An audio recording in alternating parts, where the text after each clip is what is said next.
We're back.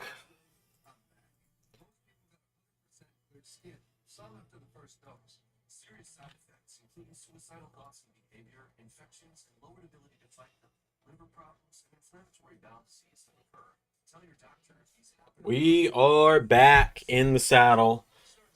Back on stream. Been a little while. So long, in fact, that last Tuesday was the last time I streamed. Oh my god, are we really starting off with webcam troubles?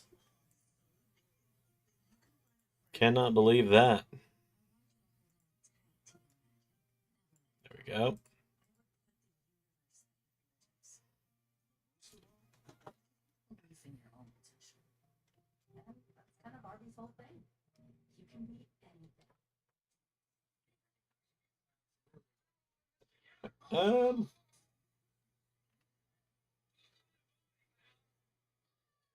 Yeah, that's probably about the right brightness for tonight.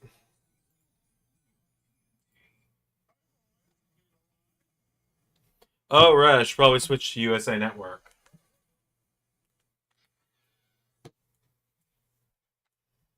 Nick, it's Liv. I wanted to tell you that you were right about Burton. Alright, so when was the last time I actually updated the website? Second. That would have been Saturday. Would have been during the watch along, Crown Jewel. Which means the last time I would have updated this would have been whenever it come out by last Saturday.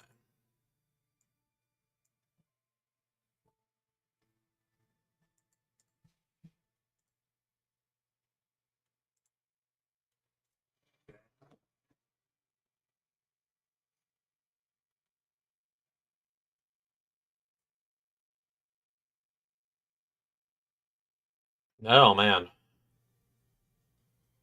So, since the second. Okay, so I've done everything up through Hollywood Heartbreak. So, really not much, all things considered, just because of, Holy shit! Shout out to Ray, who has also now just sent me the thumbnail for SmackDown. Dude put in the work today.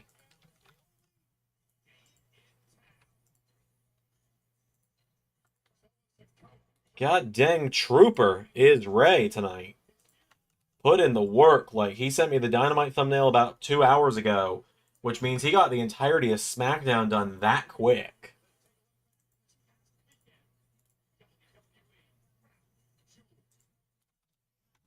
He did 2 episodes faster today than I can normally do in a couple of days.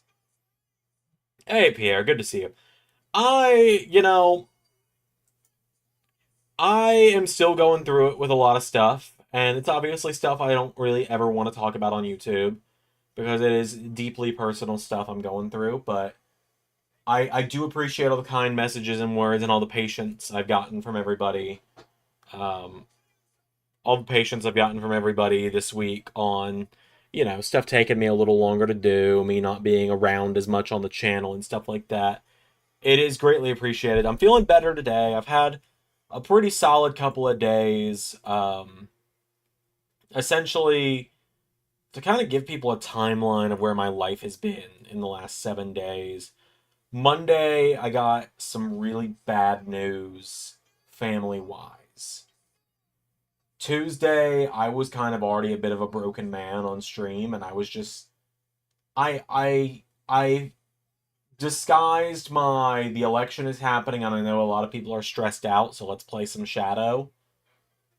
I hid that as that kind of stream to hide the fact I was kind of distracting myself, because Wednesday morning I was still dealing with that stuff on Tuesday night, and then Wednesday morning I got a call that only further elevated the bad news going on in my life. And just among other things, I have not had a great week. And I avoided going live because quite literally from Tuesday, from the time I woke up at 7 in the morning to go to work until Wednesday at 4 o'clock when I got home from work. So in 36-ish hours, actually more than 36, almost 30, yeah, almost 36 hours, I had about 30 minutes of sleep because of everything going on. Oh, Roman's got an OTC Yeet shirt on. So I got home on Wednesday at 4. I laid down thinking I'll take a 2-hour nap. I'll try and do NXT tonight. I'll try and still have a good night. I woke up at 10:30 p.m. and then I rolled back over and I went back to sleep until 9 the next morning. I slept for 16 hours from Wednesday to Thursday. So I clearly needed it. And this is not a political thing. Like, I know a lot of people might come in here and hear me talking like this and be like, oh God, it's a political thing. Oh, he's crying because of this or whatever. No. No, I had heartbreaking like family stuff happen this week that I don't want to burden anyone with. And so I've been holding that very close to my chest because I kind of knew it was coming. And I knew it was family news that I was going to inevitably get. And so that's why I've not been doing these streams as often and things like that, because I just physically knew I couldn't do it this week. So I took the last few days off. Last night I did God, I did like a video. I did the World Cup yesterday, and that was it. And I did the first match of Raw for Monday, and that was it. So it's good to be back. I don't know how often I'm going to do watch alongs for now. Right now, it's going to be just a when I've got the energy and the mental strength to do it, I'll do it. But I can't guarantee that's going to be every week. And I hate that it's not going to be every week, but it's also me finally making myself take care of myself, is what's happening. And I do hate that it, like, so perfectly aligned with stuff happening to Ray that, slowed his production down this week. Because, like, I told him last night I was not mad at him about AEW being a couple of days late. If anything, the only thing I was upset about with AEW being a couple days late was knowing I was going to have to deal with people asking where it was. Like, that's going to make it come out any faster.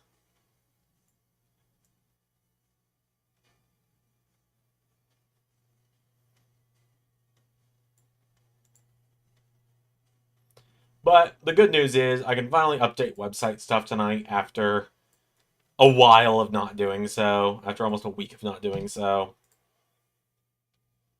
Exactly. Like, I couldn't predict what happened with Ray. I could kind of predict what was going to happen with me, but that doesn't mean I was counting on it. I was kind of hoping for the best, preparing for the worst. But with Ray, it was like, couldn't have expected what happened with him these last couple days to happen. We do have SummerSlam done. We have all of our commentary and footage for SummerSlam done. I'm just waiting on Ray to send me his side of the footage. But I'm not going to really... Oh, well, here's Jay. But I'm not really going to pressure Ray to send me that right this minute, because we still got 2 weeks until it airs, right?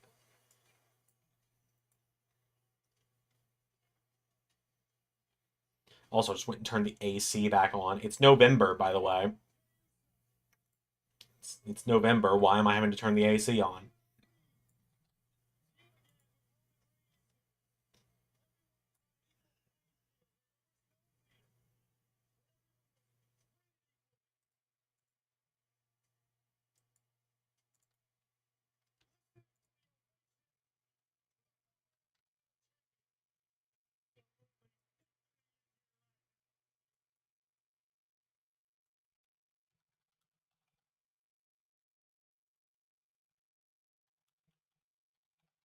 Also, apparently Lance Anoa'i is now signed by WWE, because of course he is.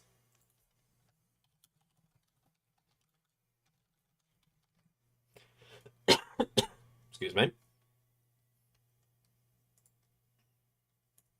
What's going on with the webcam? Like, the light bulb is making such a lens flare. It's almost ridiculous. So I'm going to move over here. Let's see if that fixes it. Also, I got my Randy Feltface shirt on. Bought this last week.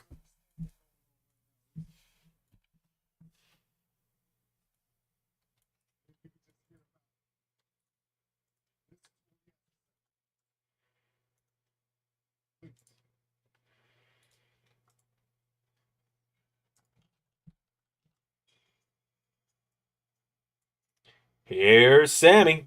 Hello, Daryl. Kevin's gonna have the crash out of a lifetime. More and more Samoans. He really is, man.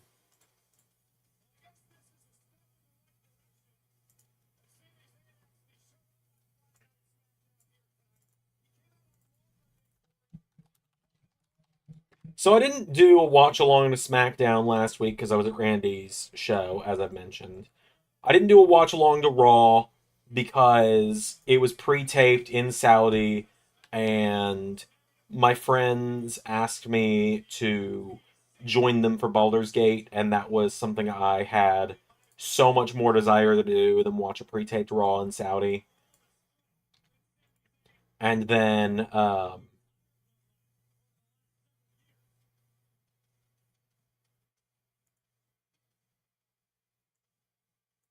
then Tuesday, obviously there was no show to do a watch along to, so I did this Shadow watch.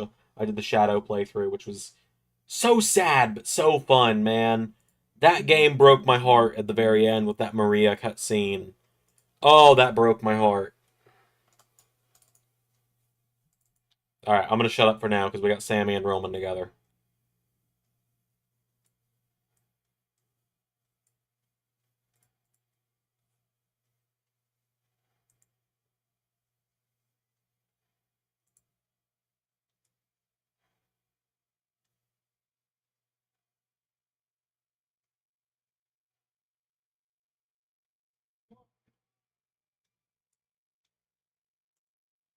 First of all, I want to address what happened. I found you. I want you to know that that kick to the face, it wasn't on purpose. Okay? Roman is not thrilled right now. The only reason I showed up at Crown Jewel was for Jay. Yay. Jay asked me to come out here tonight. But that's not true.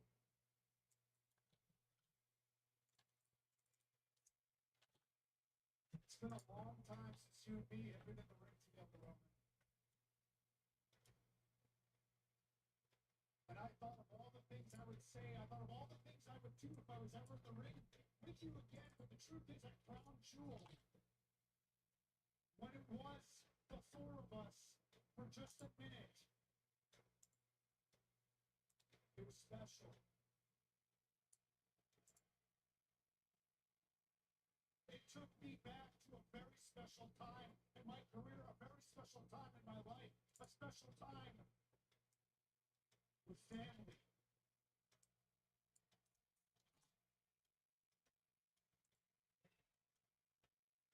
And here's the thing, I'm not gonna lie, okay? Even though there's been a lot here and a lot here, there's a part of me that still has a soft spot. I'll talk about that after the promo, Zach. I will. I talked about it a little Tuesday, but I'll talk about it more. And here's the thing, I know Jay felt it in the ring. I know I felt it. I even know you felt it, Jimmy. And I damn sure know, Roman, on some level, you felt it too. I always forget, Sammy is actually the same height as Roman. And you know how I know? Because you're standing here right now. In fact, Jay's here, and the only reason you're listening to me right now is because I'm you want all of this back. hold on. Okay, Roman's only a couple inches taller than Sammy. Here's the thing, Roman. People think the opposite of love is hate, but it's not. The opposite of love is indifference. don't think you are indifferent to me. I think you love me. Oh, Roman's like, what the fuck is he talking about? You're smirking, I see it. Look at it, still there. I see it. I see it right there. I see it in the corner of your lip. It's still there. You remember the old days just like everybody else. I remember the old days when you were breaking everyone. Being in the SUV and me and Jimmy doing the handshake and Jay in the backseat, hater of the year, and you sitting up front doing your thing, being all jacked and cool, and we could run all of that back. And I'll tell you what, you know what I'm gonna do, Roman? I'm gonna put the ball in your court neck. You want me to turn around right now and leave and never be a part of bloodline business ever again? I'll do it. Roman's gonna tell him to leave, but by the end of the night, they'll be hugging it out. I think that's what you want. I think you want the Usos and Sami Zayn and Roman Reigns fighting together, all of us side by side.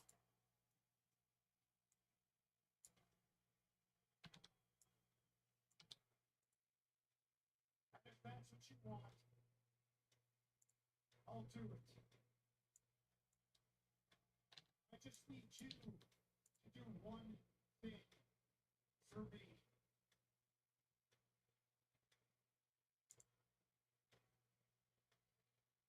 Apologize. Oh, Roman's not very good at that, Sammy.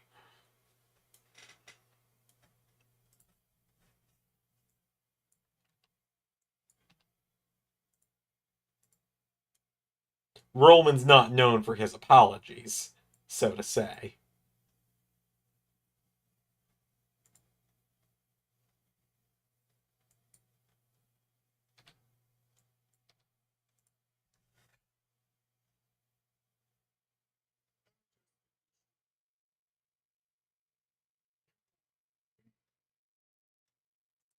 To apologize to you.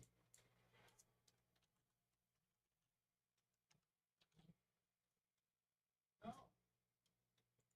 the apology's not for me. Oh, Sammy wants him to apologize to Jay. What a selfless man, that Sami Zayn. He's a good lad.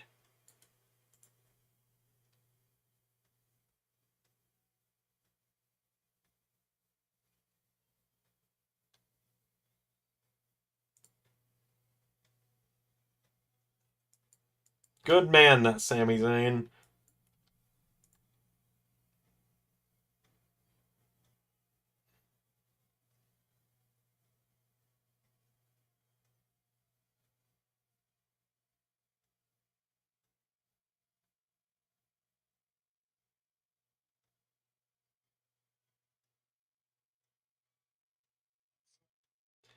Hell yeah!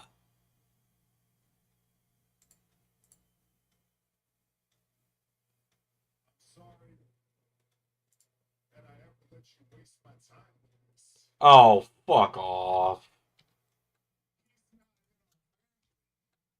He's not blood. He's not honorary. He ain't no Russo. Quit wasting my time. It ain't about him. It's about Solo. Bring your ass out to the ring right now. Let's handle business.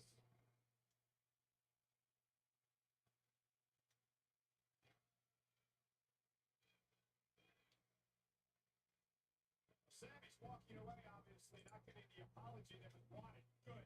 I'll believe anything. My Lord, Roman Reigns. Attention now. Oh shit, Jacob talking. So, man, here, let me lace you up real quick with this stupid.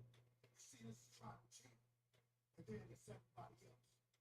See, Solo is all tribal chief. So that makes you just like everybody else. Back in the line with it.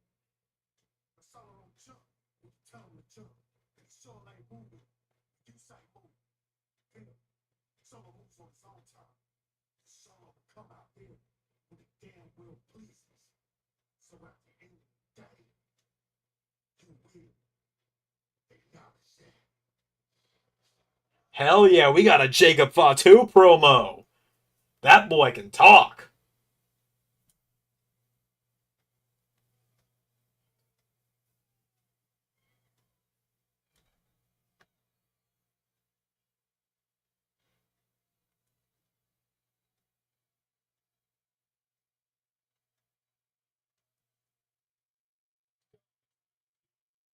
Okay, so Zach, you asked me how I feel about the WWE ID program. And I did talk about it a little bit on Tuesday, but I said I wasn't going to talk much about wrestling on Tuesday because I was so focused on Shadow. I think it's a really good idea. I think WWE embracing indie wrestling instead of running from it is really smart. I really like the idea of it, and seeing that it's already starting to kind of have results, I think is great. I have no issues with the WWE ID program. I think it's really smart. So that is how I feel about it. Do I think Zilla will be part of it? I think Zilla's got some emotional maturing to do. I think Zilla's got a lot of maturity he needs to gain first. I think he's got some issues clearly to work through. I think that's why Lance has been signed and he still hasn't. Because clearly Zilla's got problems. We saw it with GCW. We saw it with Reality Wrestling. Zilla's got some personal things to sort out, some maturity. I think he's got a little bit of entitlement, it would seem, because of what family he's part of.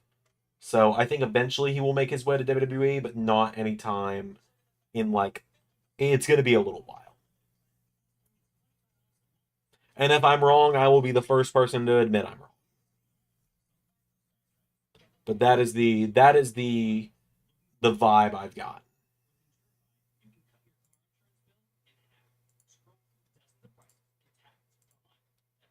The phone call, don't waste time. Go to Insurify and save today. Whoa. With this online-only deal for Buffalo Wild Wings Go, you get 20 boneless wings of fries for $16.99. That's enough to feed you and like two friends. Or one if you're selfish. And I am selfish.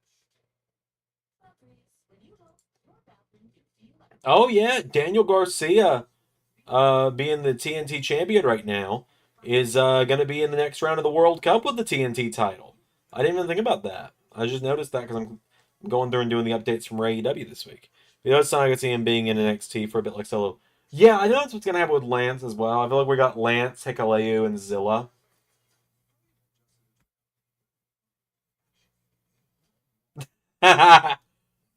God, I'm excited for that Red One movie. I'm going to enjoy that.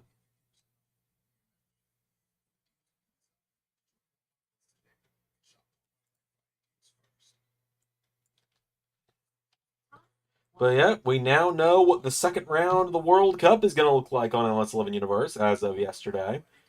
Which I do apologize to everyone that it took even later in the week to get the World Cup out this time. Obviously, I feel like I have a pretty decent excuse, even if I'm not going to talk about what was going on in my life.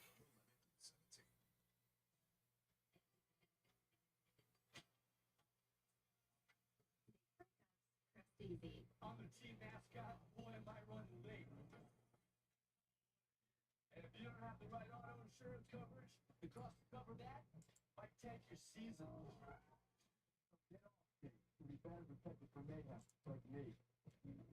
If I were him, I'd bundle my home and auto with up the real quick savings.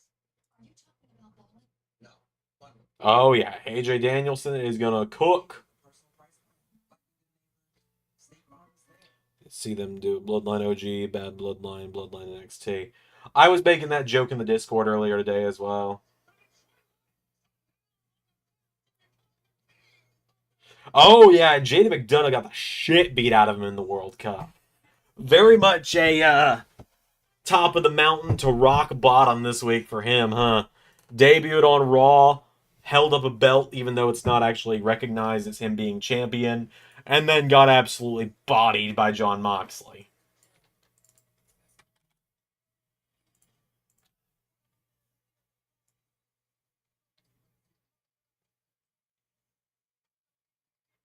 Oh my god, Tony Nese appeared on AEW this week. Everybody drink, we got a Tony Nese appearance. I cannot tell you the last time Tony Nese appeared in the LS11 universe.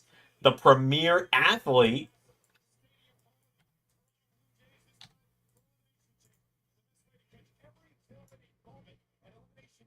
The main event was Darby and Jay White, it looks like.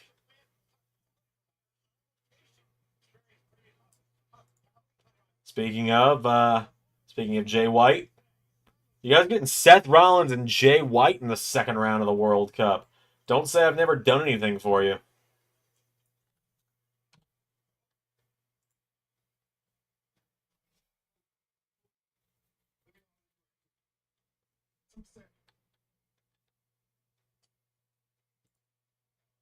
Ooh.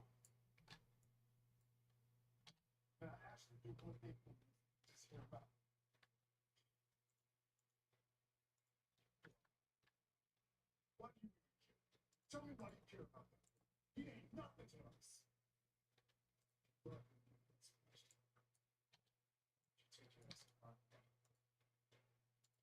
I told you don't. Talking to me like that, what's about? That's your one pass.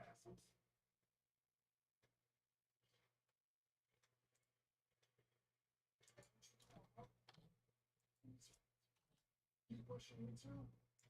Why don't you go find your brother?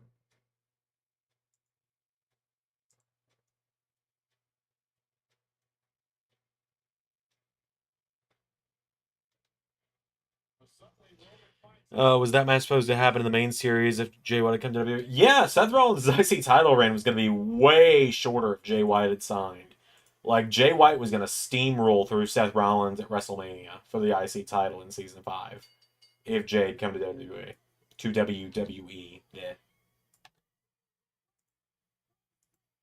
Like, that was going to be the WrestleMania match. And it wasn't going to be a squash, but, like, it was going to be, like, Seth would get a flurry of offense in, but then Jay White would just shut him down and win.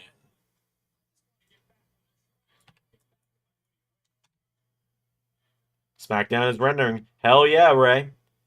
Ray, I'd probably say to just wait until tomorrow to publish it. We don't have any premieres or anything tomorrow, and that'll get us back on track as well. That way we're not killing our algorithm with too many things in one day.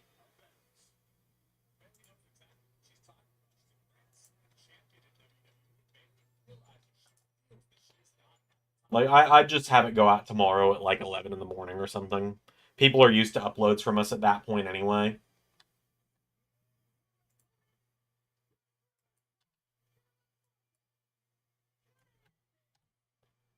Man, Candice LeRae coming out on her own makes me very sad.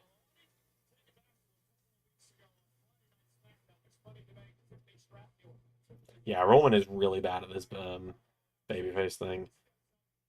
Would you book in Bloodline NXT? I mean, Lance, Zilla, and Hikuleo, I guess. Really not anyone else. Not anyone else of prominence at the moment, at least.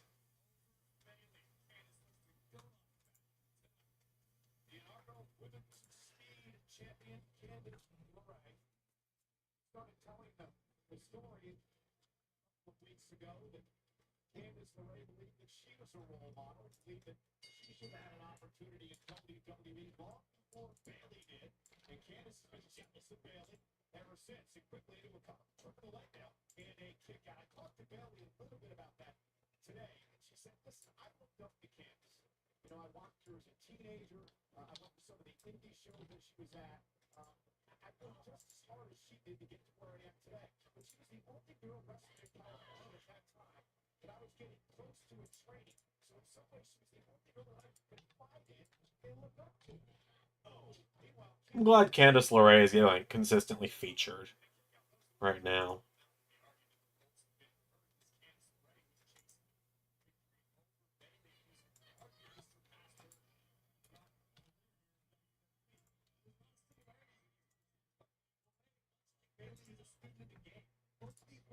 joined this business. Oh, wow. For the love of the game, not for the fame of fortune. And is in control. This match continues live.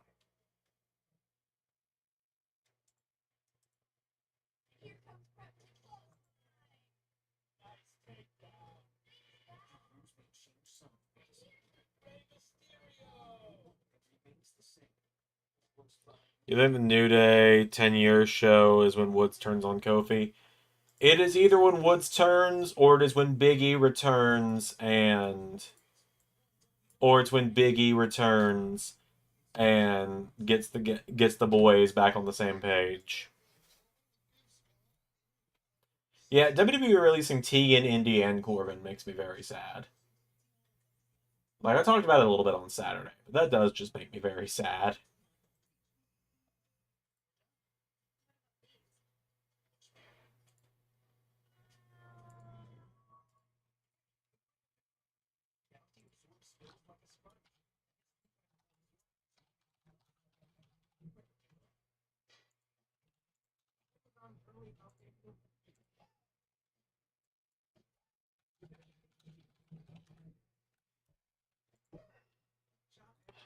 I'm not gonna get my hopes up about the idea of Big E getting cleared as much as I would love it. I'm not gonna get my hopes up about it. I will simply say there are plans in place in LS11 Universe that are kind of like evergreen plans, and for those that are not in the journalism world, evergreen just means good to publish at any time, pretty much.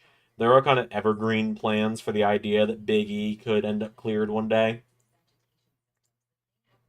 Like I know what his first feud back and or what his first story back would be. The person he'd feud with is kind of up in the air due to you never know. Um, but yeah, no, I think New Day breaking up on the 10-year anniversary is very likely.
Also, I hope people enjoyed that they finally. I know it was behind a paywall, but I'm hopeful people at least enjoyed that they finally got their Seth Rollins versus Shane Hayes one-on-one match all these years later in LS11 Universe. The World Cup finally made it work out where we can actually do it.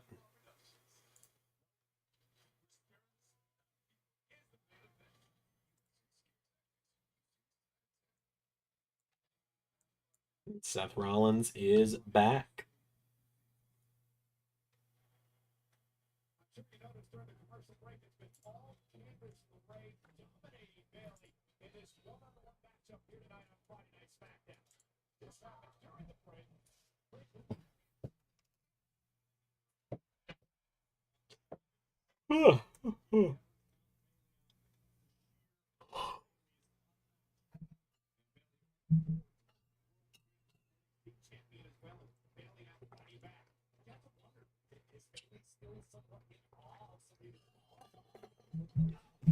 Somehow Bailey only having the title on main roster 4 times feels wrong, but I know that is right because she randomly won it on an episode of Raw after the Royal Rumble in 2017.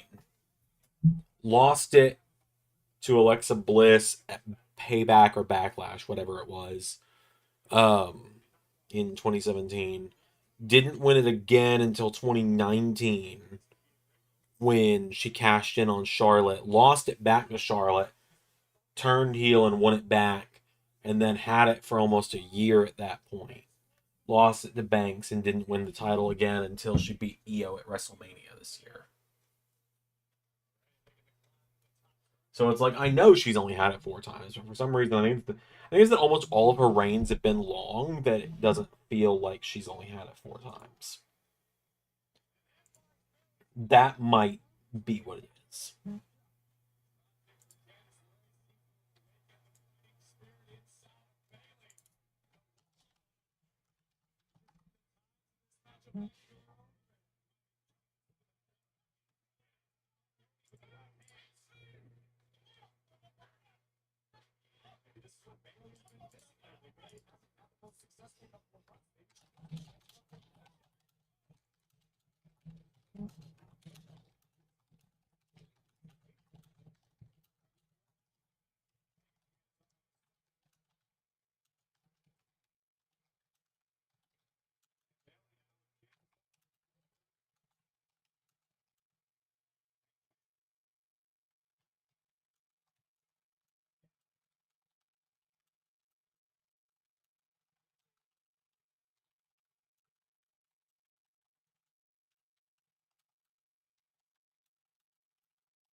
Yeah, Brother Fluff, they really did. I love that name, by the way. That's a fantastic username.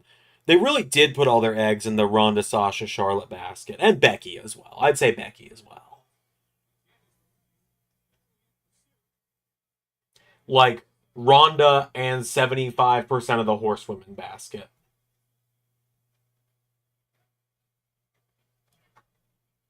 And that's coming from someone who does actually like Becky Lynch a lot. Like that's coming from someone that if I went over and got my junior year of high school yearbook, there's a page in it where they asked. Um, that was a clever way of getting the win and keeping things going here.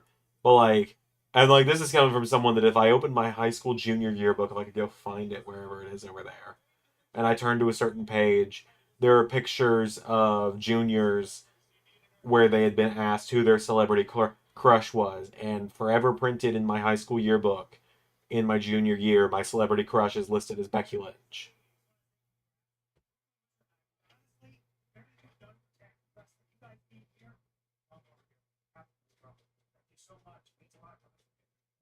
Just so you know, I can't wait to step tonight. Punch and Grace tomorrow. It's my favorite thing to do. Have fun. You're gonna love it. So much. Oh,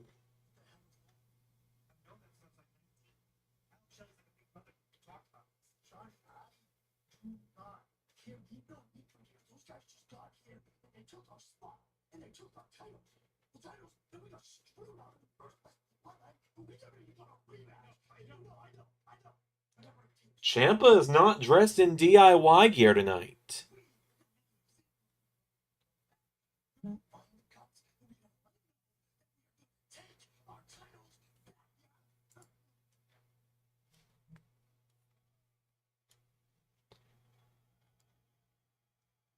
That's not DIY gear that Champa's wearing. Also, Randy just walked by, um, and Champa didn't just shout out of nowhere and eat shit trying to RKO him. So, how do I feel about WWE starting the ID for any talent? So I was actually talking about it a little bit earlier, but I don't mind. I don't mind answering the same question throughout stream when new people get here. I think it's a good idea. I really do. I think it's good that WWE are embracing the idea of the indies and not rejecting the idea of the indies existing.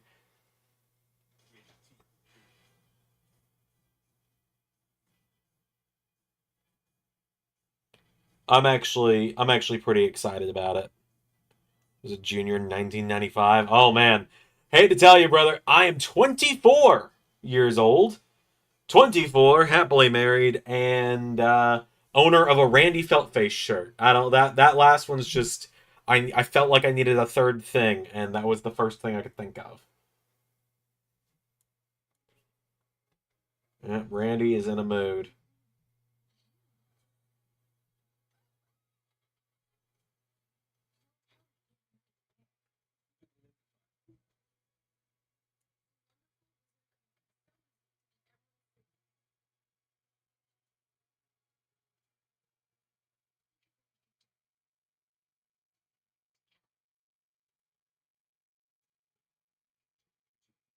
Yeah, Randy is in a mood. What else do I need Ray to respond to me before I can do the AEW section of our tag team page. Yeah, Zach, I assume you said Alexa Bliss. That's my assumption.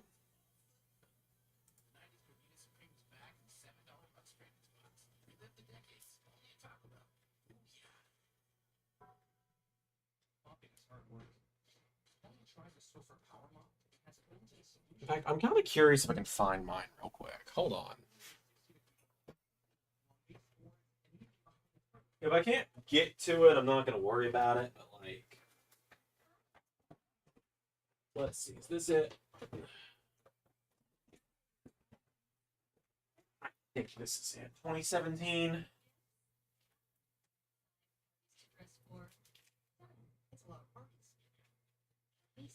Yeah, this is it. Yeah, this is it.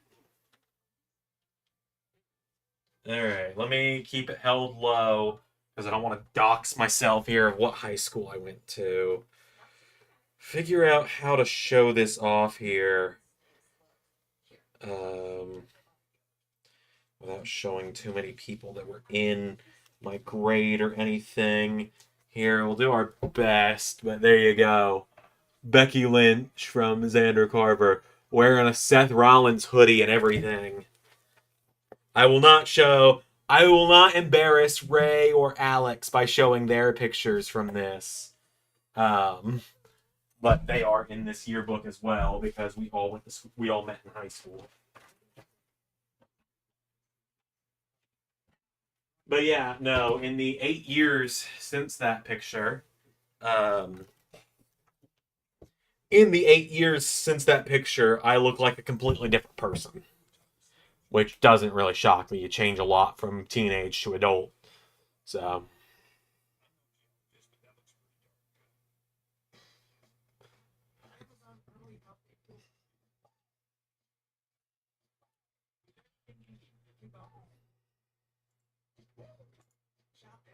where's I'm engaged? A manager restaurant. That's nothing. That's not bad. That's pretty great. Congrats on the engagement. Nothing to be ashamed of there. Everyone's life goes at different speed, and I think managing a restaurant's pretty cool. Been playing a lot of Pokemon lately. Feels like a kid again. Good to see viral rap battles. So we want to do equal rights. They asked us both female and male celebrity crushes. Gotcha.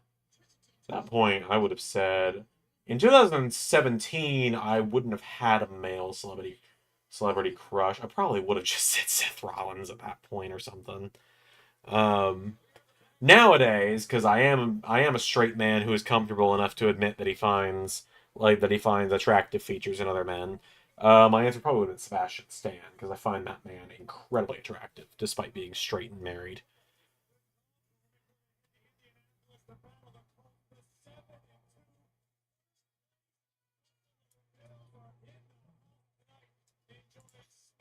Oh man.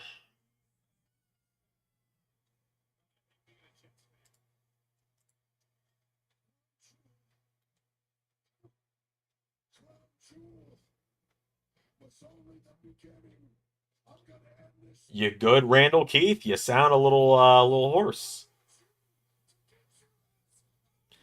Play a bit of Pokemon Emerald and Fire Red and a bit of X. Yeah, I'm sure you said Seth Rollins and Alexa Bliss. Zach. I do not have a copy of Fire Red, unfortunately. Well, I don't have a legit copy of Fire Red. I have a bootleg copy of it. Let me see if I can find my GBA games, because I actually thought about doing a stream the other day on the GBA. Catch crap because my last name is Salisbury and I sell steaks. I just think that's a fun coincidence. I wouldn't give you crap for that. Kevin is right. That's a fantastic shirt. I could never wear that shirt in public for reasons that I can't talk about, but that is a fantastic shirt for Kevin. But yeah, no, I wouldn't give you crap for that being the last name. I think that's a fun coincidence, personally.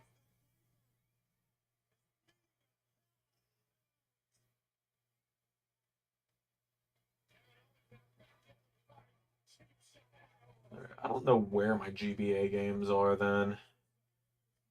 I've got them in like an old cigar box that my grandfather gave me because my grandfather is a good wait, what? Oh, it's just pile drove Randy.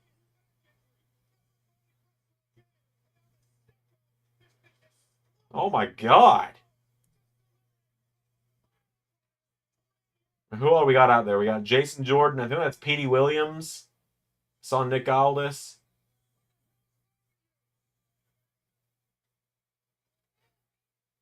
I thought that was Bobby Roode in the top corner for a second. That is not Bobby Roode.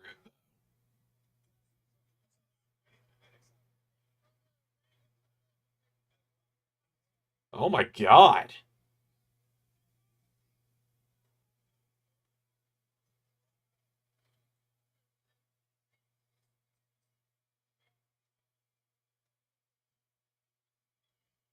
Man, I want Kevin to win the WWE title from Cody at this point.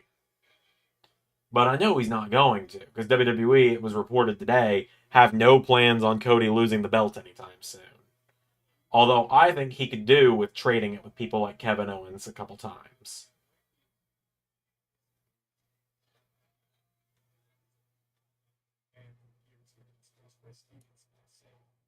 It also is kind of crazy. It's like, I don't even want to do the royalties bit with how WWE's booking Kevin, because it's like, I did KO snapping and they did it within like the same 24-hour period.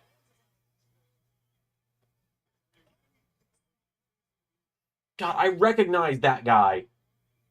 Is that Shane Helms?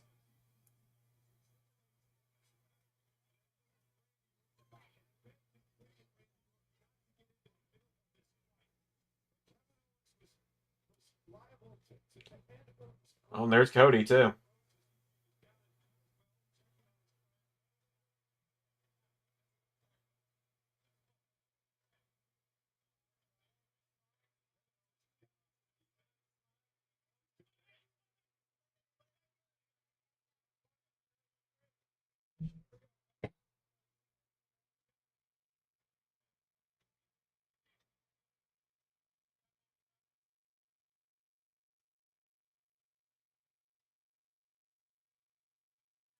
The Wrestler CM Punk, he's always been your favorite. I've gone through weird periods of turmoil with Phil, right? And I call him Phil sometimes.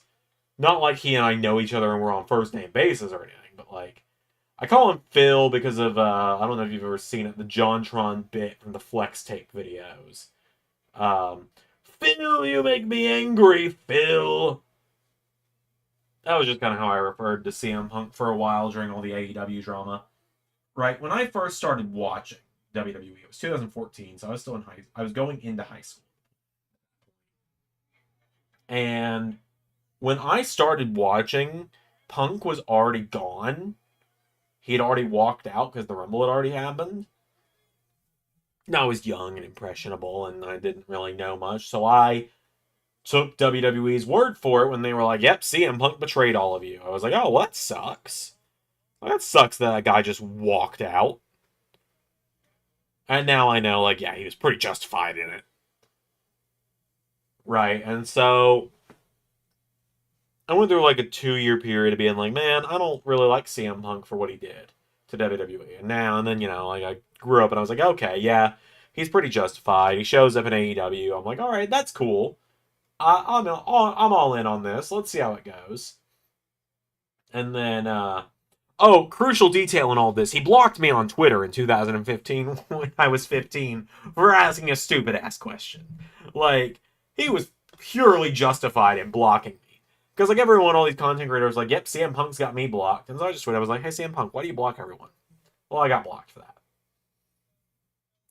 And which I do think is funny. I wear it like a badge of honor at this point. Um, but anyway, yeah. And so 2021 comes around. He's in AEW. I'm like, all right, I'll give him a chance. I love it. I'm here for it. Brawl out happens. I'm like, all right, well, he shouldn't have been talking about the company like that on the media scrum. He should have handled his business privately. But then the Young Bucks started digging. And they haven't fucking stopped digging. And so, quite honestly, I think Phil might have been onto something with saying they couldn't manage a fucking target. Punk and AEW just wasn't meant to work. He's in WWE now, and I like him. I actually like CM Punk now. He's clearly having a good time. The kids in NXT seem to like him. He's doing alright. I have no issues with him. I mean, You look over at LS11 Universe, he main evented WrestleMania on our Universe series this year. So clearly, I don't have much of an issue with him anymore. There's also me being very petty. So one funny thing did come out of all of that, though. And that is that in if I can even let me see if I can find the screenshot because I recreated the screenshot, right?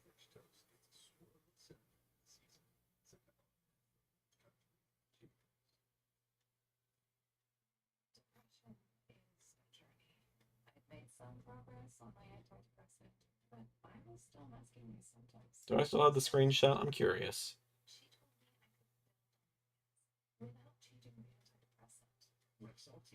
Added to an antidepressant significantly reduced depression symptoms, more than an antidepressant alone. And less depression, that's a win. Elderly people with dementia-related psychosis have increased risk of death or stroke. Antidepressants may increase suicidal thoughts and actions, and worsen depression. My best friend hates Ryback. It's an ongoing joke we have.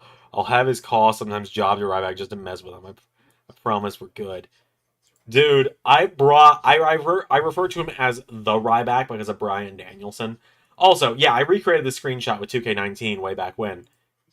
Oh, wrong monitor. Hold on. But like, I recreated this screenshot a while back. In SVR08 GM mode, I have a character in there, and Phil and I ended up winning the tag titles in it, and I just thought that was funny, so I redid it on 2K19.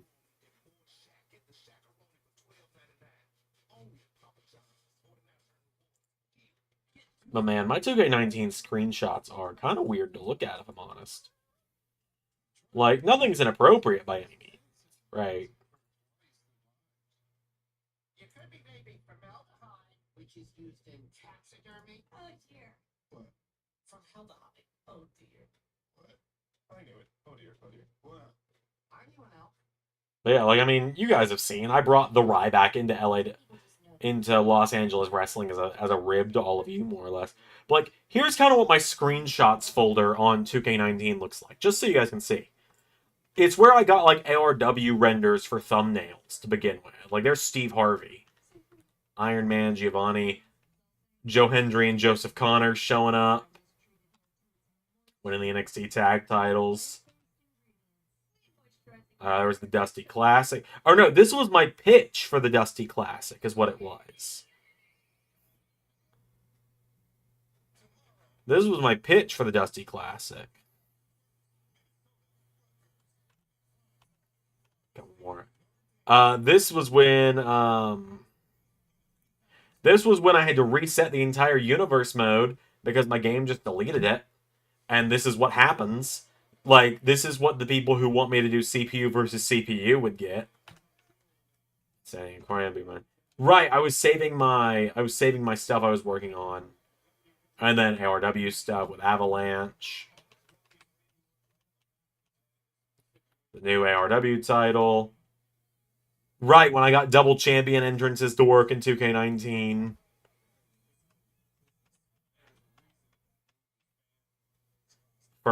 Some screenshots from when I was doing the first WrestleMania there. Undisputed Era having all the gold. The new Disciples in Season 2. Oh my god, Alliance World Tour, baby. Forget that. First episode of Universal Flashbacks, which never got continued.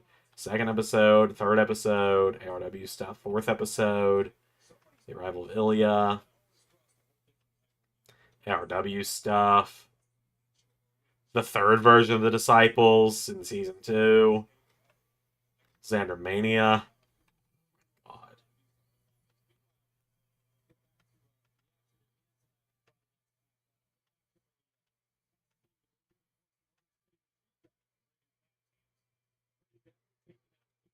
Oh, right, yeah. This was supposed to happen at one point. I didn't even think about mentioning that.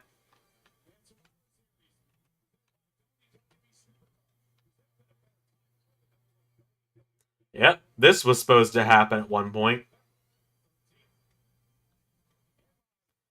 And then Adam Cole left.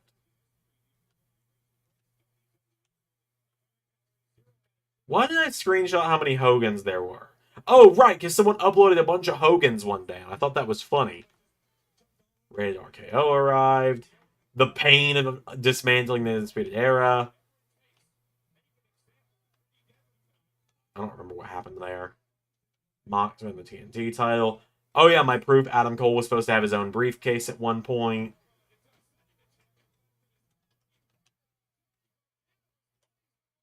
Oh my god, Champa. Oh my god, Champa. At this point, I'm just clicking through to see what all I had on here. Oh, yeah, and now we're to the Retro Series stuff.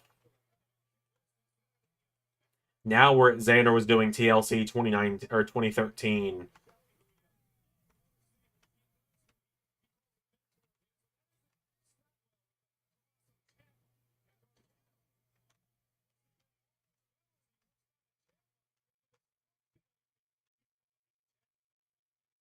My half-assed version of the Mania 29 arena I had to make.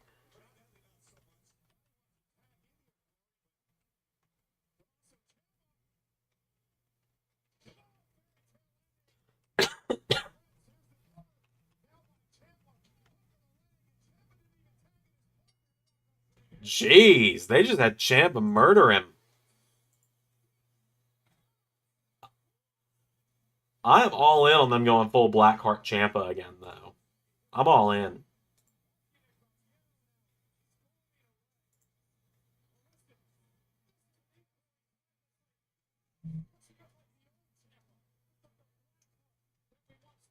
Oh, Johnny, do not try and stop him in front of an LED screen, please.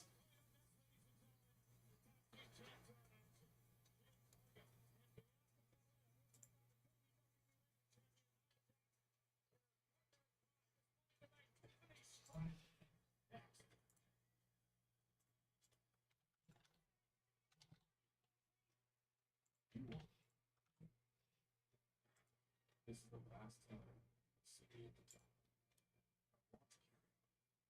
Not today. This is the point I can find. But not today. I want to carry on. You will see me at the top. This is the last time.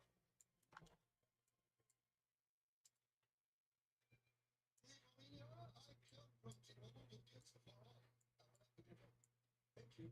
5% to you. Limited iPhone 16 built for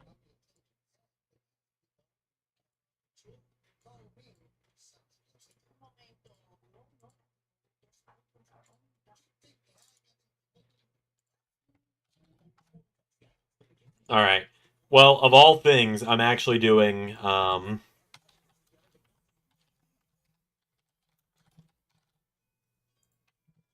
Of all things, I'm actually doing tonight. Hot take. I love Curtis Axel. That's it. That's a hot take. Oh my god. We actually talked about Curtis Axel last time I did a watch along. We talked about specifically. No, I didn't talk about this on stream. I talked about this at the disciplinary committee, is what it was.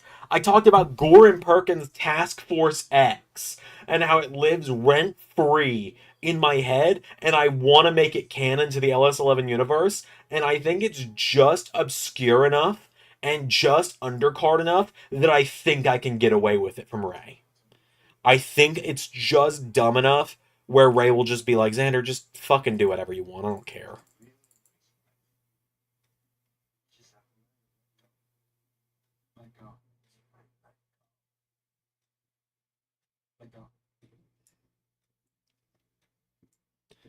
Like, I think it's just dumb and obscure enough where Ray wouldn't really care if I did it.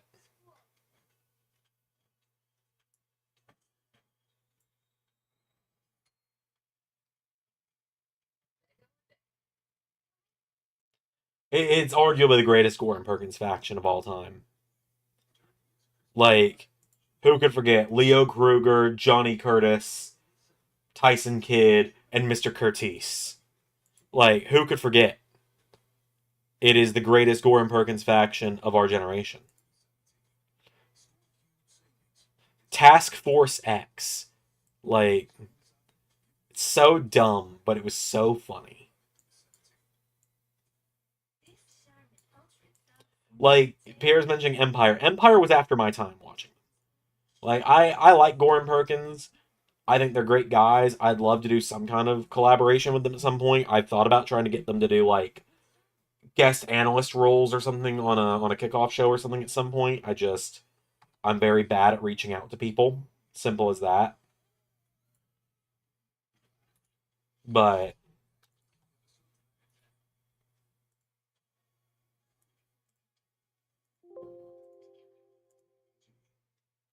I'm just very bad at reaching out to people is all.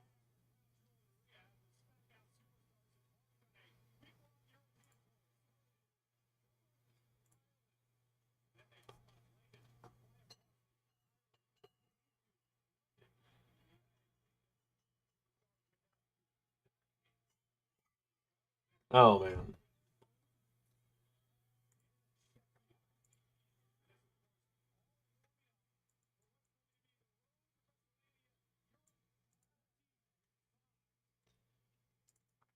Jason Jordan had potential. I've always seen more in Chad Gable personally, but I do get your point.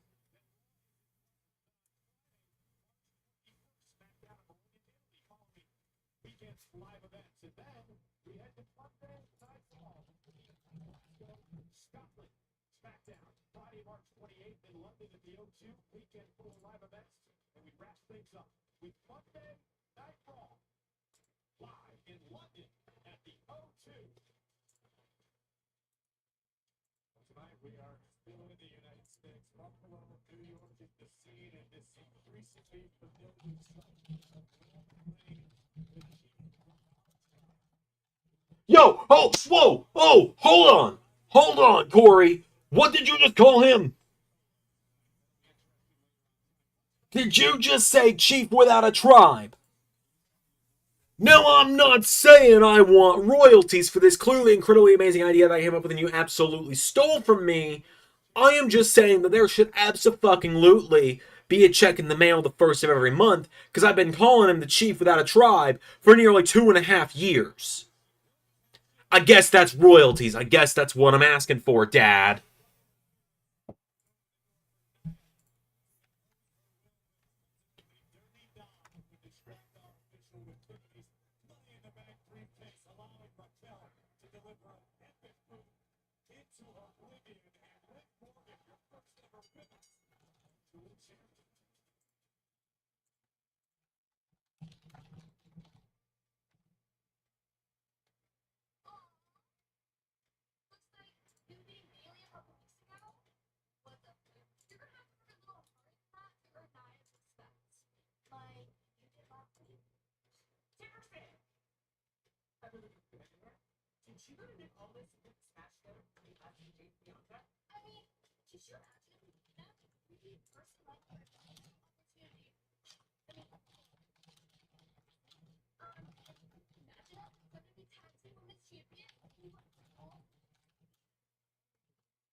Tiffany Stratton, that's it. That's the comment. I do like Candace trying to worm her way between Nia and Tiffany.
Wish Nick Aldis was a wrestler instead of a GM.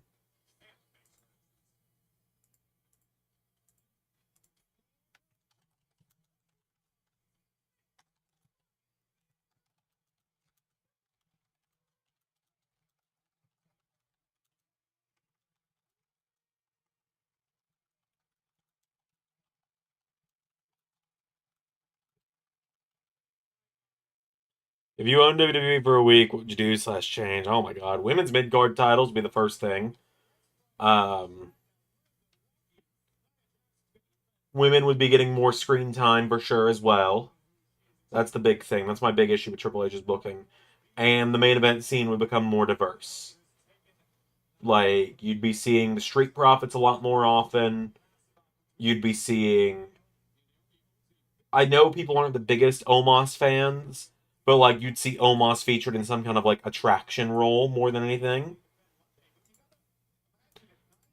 Like, essentially, like, I would very much double back on Triple H's whole thing. Very shitty answer, I will quite honestly admit, when people were like, why aren't many black male talents featured? I can't even say what he said because I don't want that soundbite of me saying that existing. Right? Like where he sees talent. Like, I don't mean it to be like, you have to push someone because of the color of their skin. That is not the case at all. But there should be more people of color featured prominently in the main event scene. Like, Obafemi is doing great. I have a great feeling about him when he hits to main roster. Same with Trick Williams. But, like, right now on main roster, it is a very white main event scene. Like, you got Cody. On SmackDown, you got Cody, Kevin, Randy. I mean, that's kind of it in the main event scene right now. AJ when he's not injured. And I'm just going by people that are actually getting pushed to the main event scene.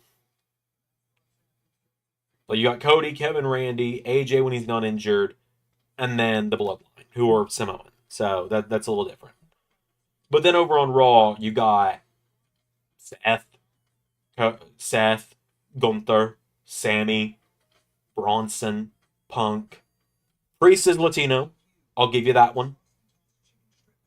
Sheamus.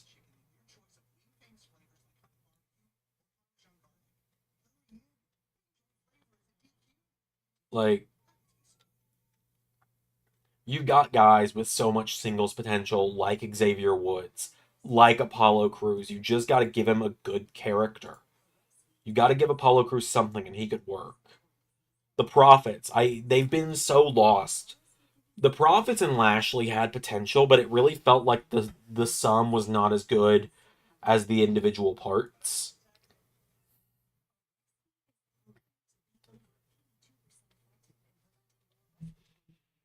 See, Zach, I hate to put it this way, but I'm going to be blunt. That's just where you're wrong. You save Punk Rollins for a bigger stage. You don't just do it at Crown Jewel. You don't just do it at, you know, like what stage have they had that they could do Seth and Punk that has been big enough? Bash in Berlin? No. Crown Jewel, Punk doesn't do Saudi, and also no. Survivor Series is coming up, but you save that for Mania, dude. You don't just, for lack of better terms, blow the load with it out of the gate.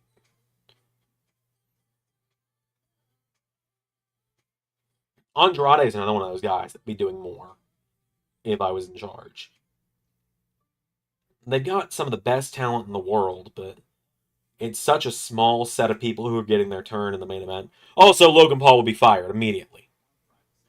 Just gonna throw that one out there. I know I'm not one to advocate for people getting fired, but like, fuck him and everything he stands for. Montez definitely has main event potential. I love Montez, man. Like, and I know people are like, Xander, you love Montez. Why has he not done shit this season other than lose in the speed title scene? Because there is more to it than that. I guarantee you that. There is more to it than just that. We are not even halfway through the season yet. We are 20 out of 52 weeks in. So we are still 6 weeks out from being halfway through. Andrade and Cody would be a hell of a match to run back, dude. That'd be such a great match to run back.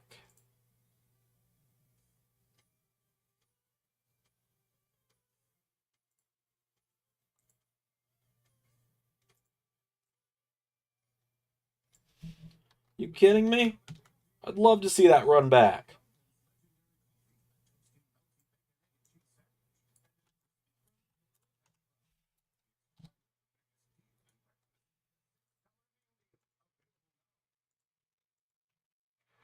And we are back to SmackDown Tag Champ, Bianca Belair against the WWE Women's Champion Nia Jackson. This Money in the Bank.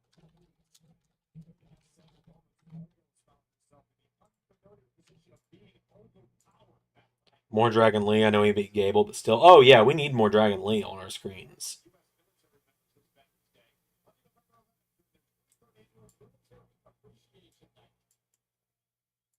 Serve this great nation of ours, we want to say thank you. We're proud to support veterans along with men and women currently serving, just like we've been doing for over 20 years. This time, Cody won't have to do anything stupid like go back first in the fire. That was pretty cool, though, when he did it. I'll admit it. That was pretty sick. It was dangerous. He probably shouldn't have done it. But it was pretty sick.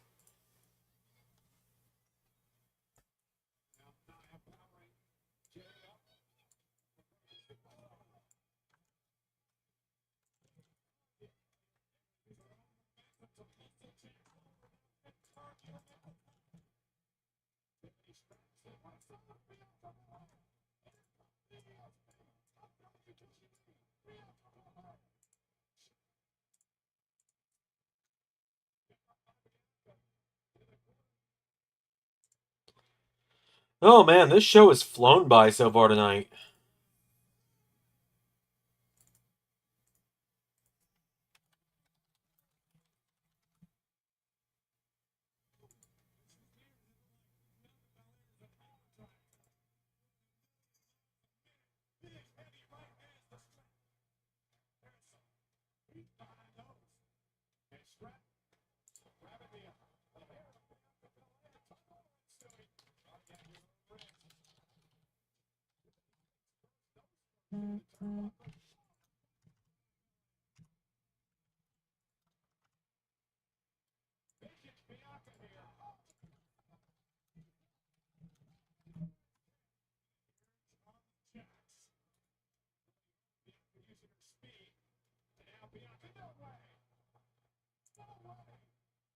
Oh my god.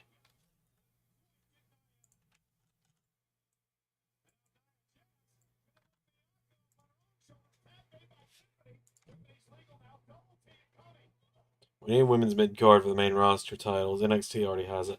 Agreed, man. Agreed.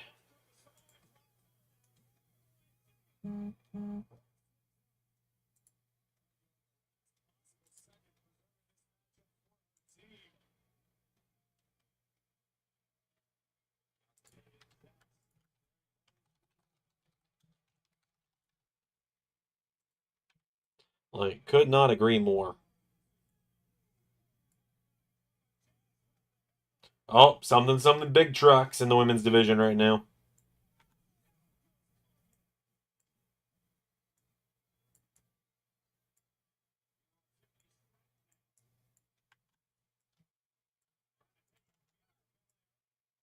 Something big trucks.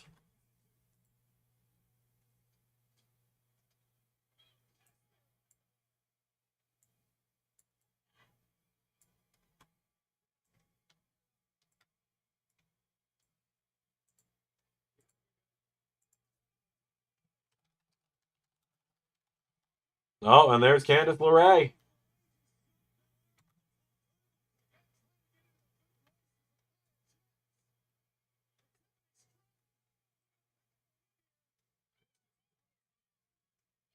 God, Tiffany's still gonna lose, isn't she? Probably push Chad Gable to the main event. I'd probably have Ludwig do a bit more. Same with Pete Dunne. Yeah, I agree. Yeah, Tiffany's gonna get pinned again.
When do you see them saving Nia versus Jade? I don't know, man.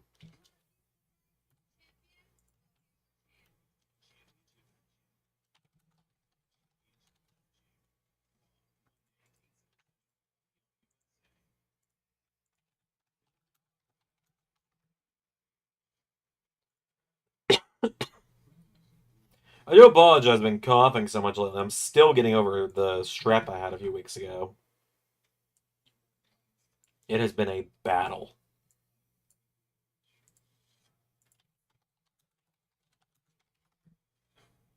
Like it's been a fight trying to get over it.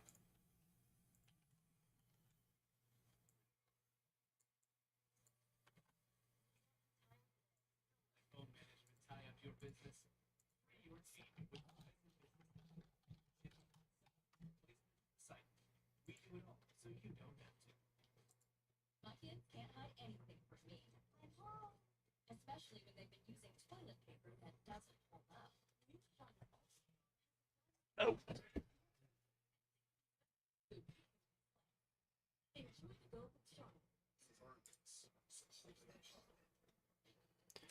Oh yeah, Ludwig and Gio in round 2 of the World Cup. It is now official. So round 2 of the LS11 World Cup is now. I don't have the graphics ready, but I'll just kind of read it out to you what all is going to happen. Bracket A, you'll be getting Joe Hendry versus Ricky Starks, Buddy Matthews versus Kota Ibushi, Malachi Black versus Raj Desi, and Finn Balor versus TNT champion Daniel Garcia. Bracket B, you'll be getting Claudio Castagnoli versus IC champion Nathan Frazier, Obafemi versus Chris Danger, Axiom versus Pac, Mystico versus Shinsuke Nakamura. Bracket C, you'll be getting Kenny Omega versus Nick Aldis, Sheamus versus Zack Sabre Jr., Christian Cage versus Uya Uemura, and David Finlay versus Randy Orton. Bracket D, you'll be getting Seth Rollins versus Jay White. Don't say I never did anything for you. Damian Priest versus John Moxley. Ludwig Kaiser versus Giovanni Vinci. Bryan Danielson versus AJ Styles. Don't say I didn't do anything for you.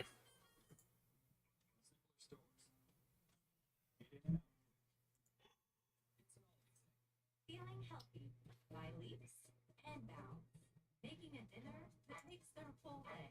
And giving your best friend the best nutrients for their best life. Science did that. Also, I'm kind of glad you guys voted that you just want me to do shorts as like behind the scenes and like backstage stuff instead of doing speed as short matches because like I'm out of patience with doing editing speed matches down from 5 minutes to one because you don't get the full context.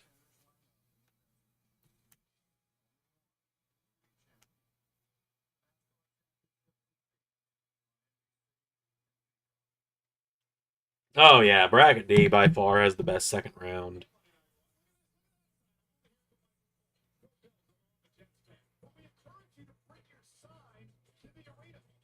I'm so glad signs are now back in wrestling.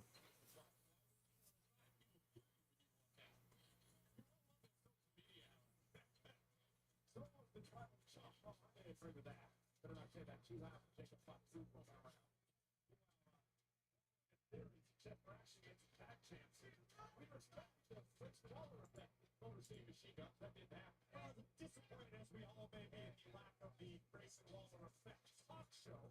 Instead, we now have a matchup. General Manager Nick Aldis realizing, understanding that the Waller effect generally just leads to a match anyway. Let's cut out the middleman and do business as it needs done. The general manager said that. But have we have it in writing? CYA situation.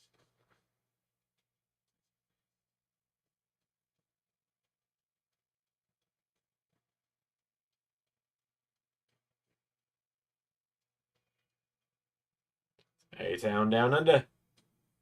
God, Motor City with the belts looks so good.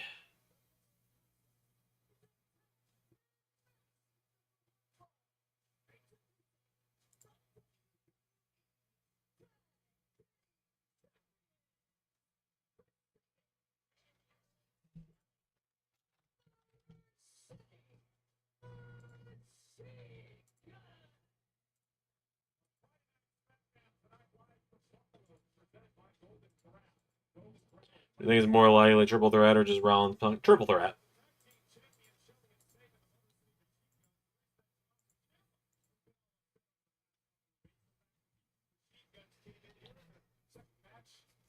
SmackDown with tag titles. Saban and Shelley have quite literally set the WWE universe on fire in a short period of time, showing up unknown to many of our fans.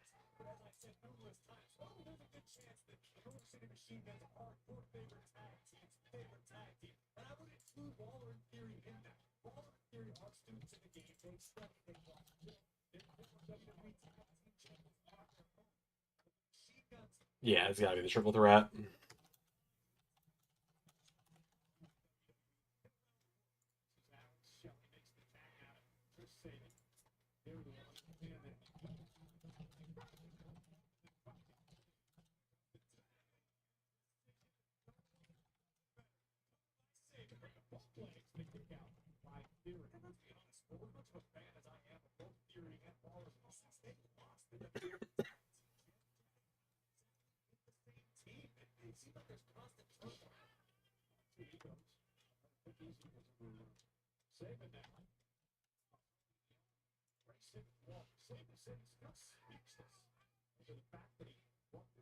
WWE with his partner won the tag team titles in such a short time. I'm sure a lot of our fans and I know a lot of members of the locker room think that is potentially a fluke as a lucky second match here in WWE. Saban and Shelley really prove that's not the case, that they are the genuine article. Fantastic athleticism. Racing wild, got a safe one for you, Cole. Saban said that Chris won all over the world, but we understood that. Man, I'm so glad Motor City made it are in WWE now.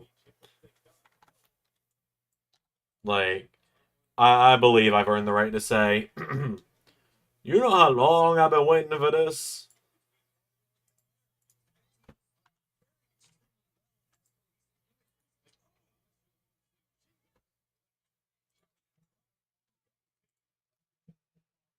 They're really putting it high that Bad Blood was the last time Punk faces Drew.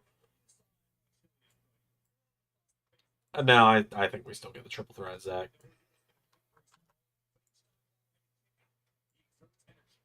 Same way Cena and Rock was once in a lifetime until it wasn't. That was the last time until it's not.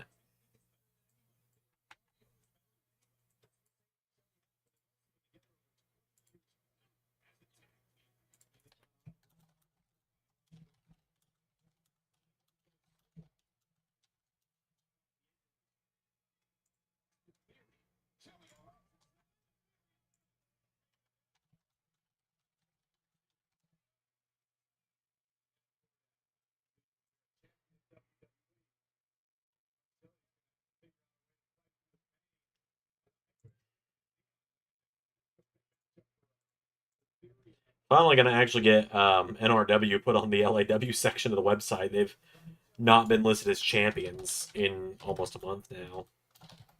About 2 weeks, I suppose. I should hopefully be able to bring back the indies this week.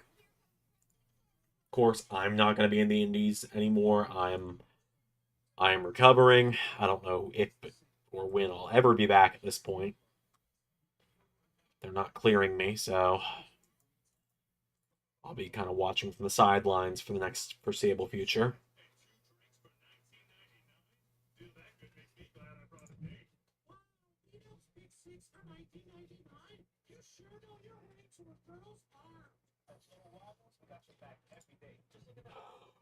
That being said, if and when I ever do come back to LAW, Arnold and I got some unfinished business to take care of.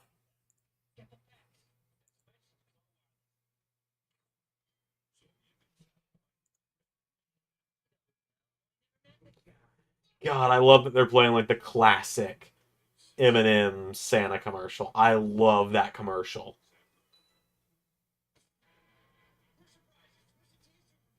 I love that commercial. I'm so glad it's Christmas time almost. Like, I know it's not Thanksgiving yet. For me, it's Christmas time unless my wife is around. Then it's her birthday next week. Then a few days later, then it's Christmas time for me.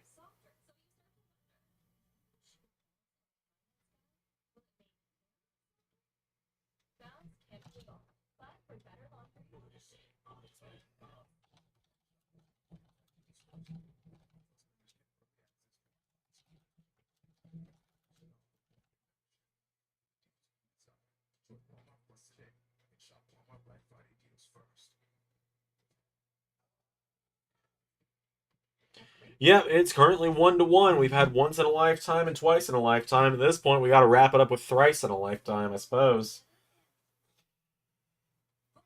Something still feels off about this whole Carnal turn. Like, something just feels off about it. I don't feel like this is the Carnal I've known for so long, and I do feel like there's something deeper rooted in all of this than just Carnal's gone evil.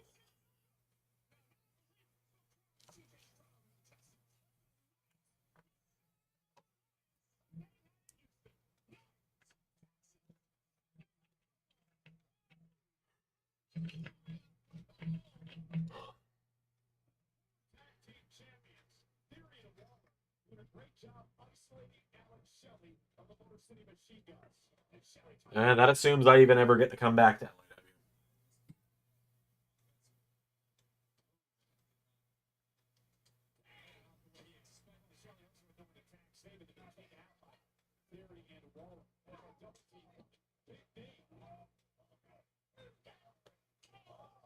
LAW. Excuse me. Have I tried asking Carnold? He doesn't answer the phone anymore.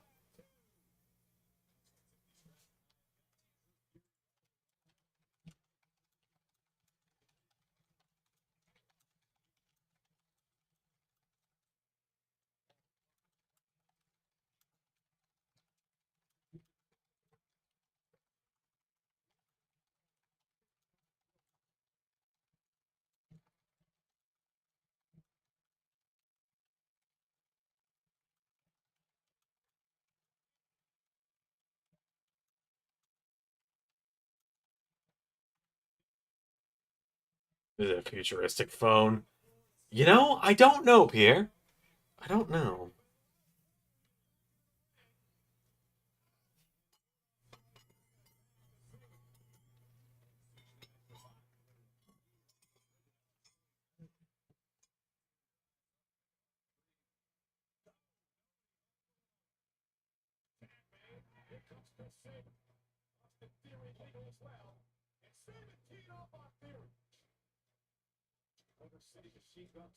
Motor City. Jesus! Waller sold the hell out of that.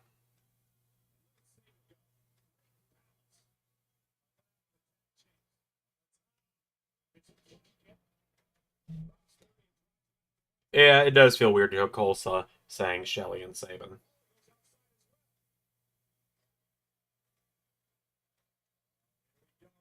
Feels right, though. It feels great.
I remember when people said GOD will never go to WWE because they cuss a lot. That was sweet. Yep, it's all different in WWE nowadays. We had blood recently. Feels like shit now. The Rock yells fuck all the time.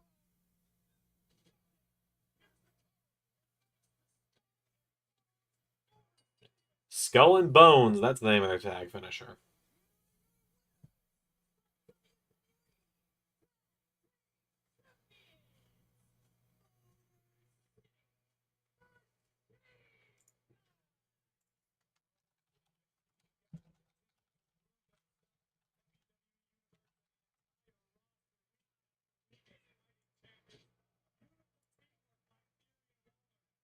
very nearly earned them a win, but ultimately,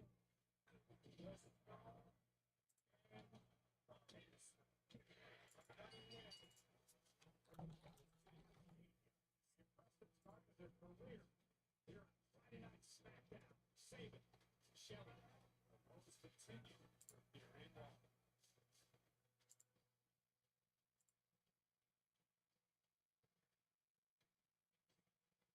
the original tribal chief is all alone, and now he has to sit back and watch the tribal. People said they were avoiding Fatu for that reason as well. I believe it was more of his criminal history.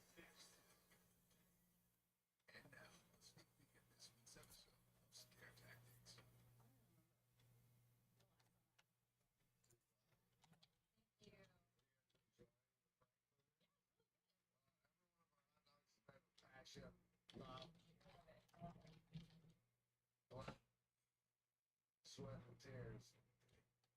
My father started this. We lost him. He lives on through these happenings. Thank you very much. Thank you. That took a turn. Got dark. Oh my god.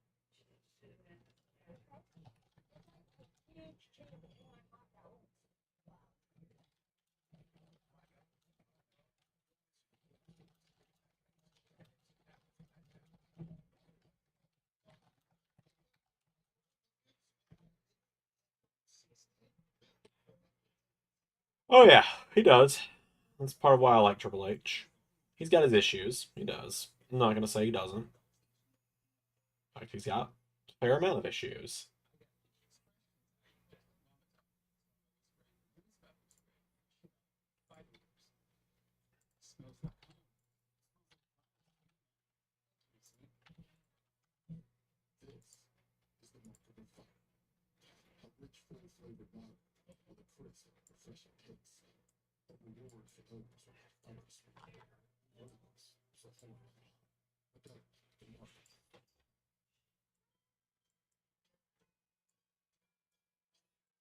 So, little missile update for you all, because I know you guys like to hear how fucking stupid that cat is. She kind of scares me with how dumb she is sometimes. We had to recently have our garbage disposal replaced. Yeah, this is off to a great start, isn't it? Um, we had to recently have our garbage disposal replaced. We have a new stopper and stuff in the sink for it. Missile has now started to try and pull the plug that blocks the drain from the garbage disposal. And according to my roommate, Missile had her entire face in the drain trying to reach her head down into the garbage disposal earlier today. Yeah. Yeah. You're right. It doesn't sound good.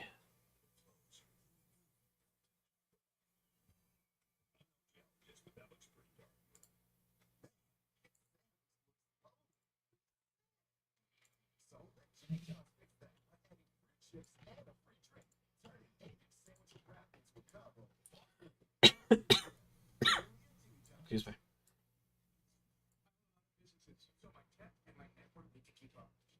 rise in business. Now our businesses get faster, reliable internet from the same network that powers our phones. So whatever's next, we're cooking with style. Switch to the partner businesses rely on. Friday night SmackDown's in Western New York tonight at the event of Lake Erie. This is Buffalo, New York, with the Key Bank Center on the NHL Buffalo Sabres. Over 12,000, nearly 13,000 in attendance tonight, including some celebrities. Yeah, because Missile is stupid. God love her. Missile is stupid. That's why, Zach. Because that's what happens when you get a cat out of the garbage. Like, I've told the Missile origin story many of times. She spent the first 6 months of her life living outside as a stray, and we found her when my friends were dumping fish water out of their window, and Missile was just laying there waiting for the fish water to hit her. And then I somehow fell in love with that stupid cat. And that is my cat.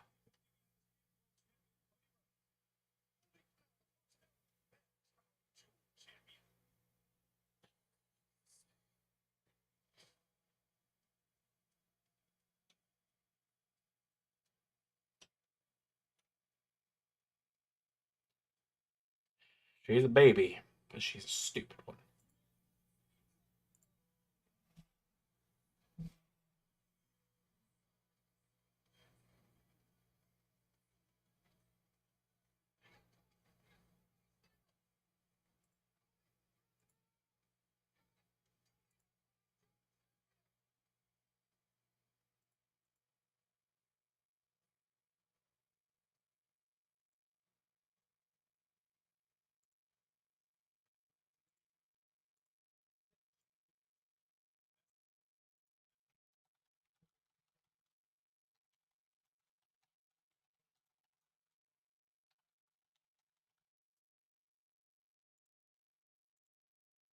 Oh my god, we can say hospital and not medical facility.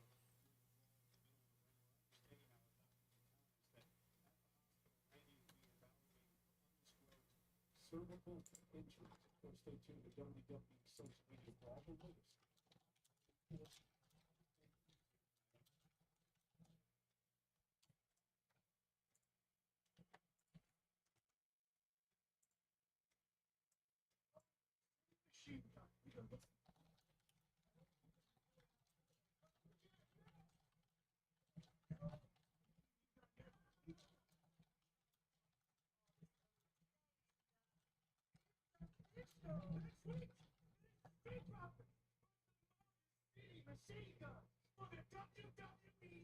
Sounds like that cat has a ticking time bomb. Oh, Missile's trying to speedrun a Darwin Award. I'm very well aware of that at this point. The local is really important. Yeah. He came here to wrestle with us. Street Profits are one of the best tag teams in WWE. See how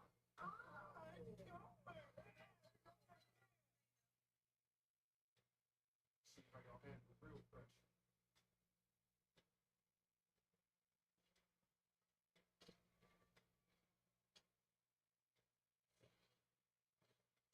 Women in WWE, broken every glass ceiling. Oh, what are we announcing, Nick? Talent, resilience, athleticism, yes, ruthlessness. They've redefined success for women in professional wrestling. Here on SmackDown, we have a roster of world-class athletes. Okay, here we go. Night after night, to do one thing: leave a legacy. Now, it's time to reveal something that represents exactly that. Okay. Woo! Women's US title!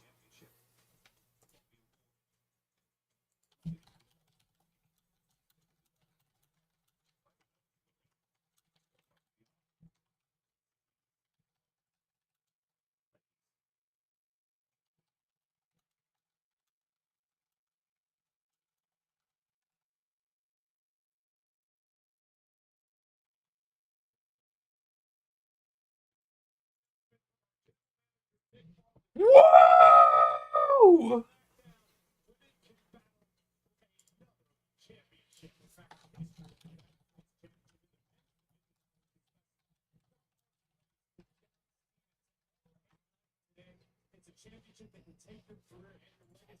About damn time.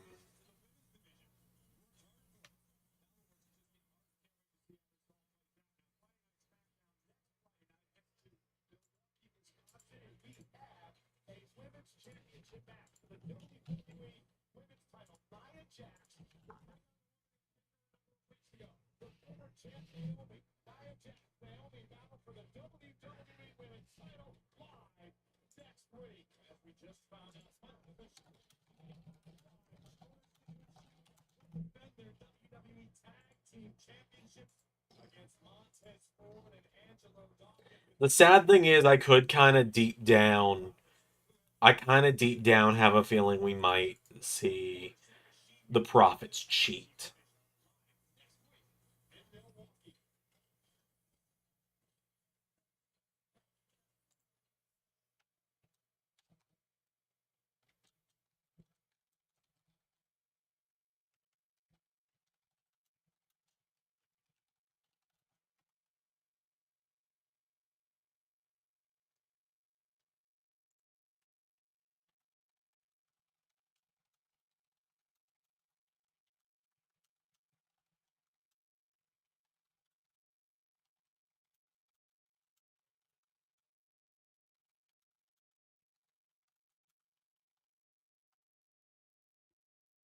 Here we go.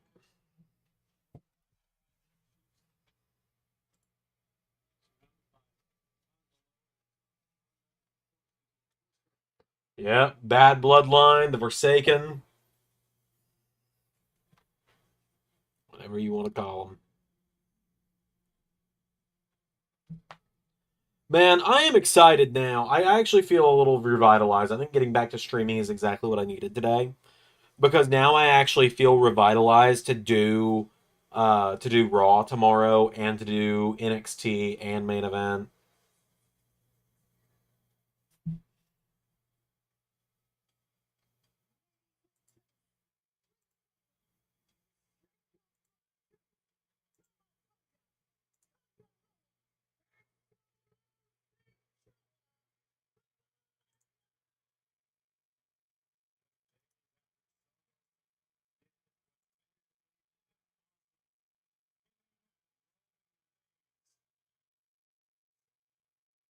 Oh no, you're right. It is just for Raw and SmackDown.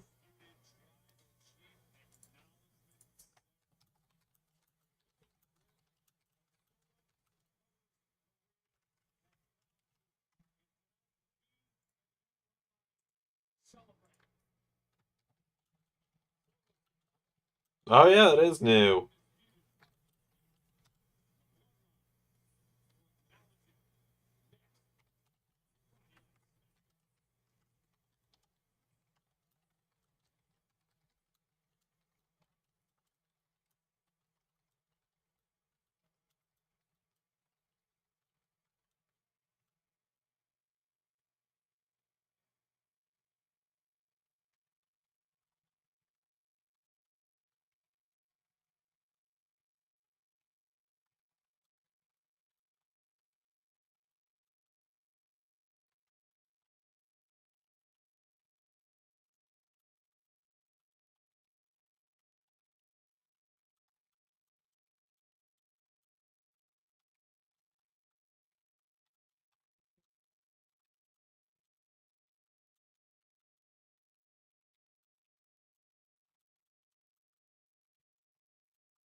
Wonder what this means. Since KO used the pile driver, this is the start of him to use the package pile driver. I feel like it eventually leads to that, yeah.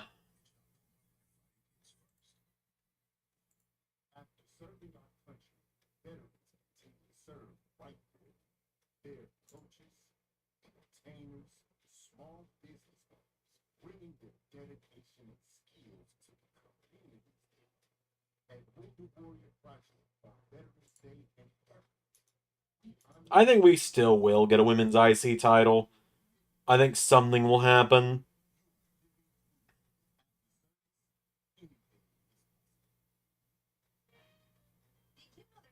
detergent that gets your dishes up to 100% clean, even in an older dishwasher? Try Cascade Platinum Plus for sparkling clean dishes, even on the toughest jobs. Just spray, float, and you're done. Switch to Cascade Platinum Plus.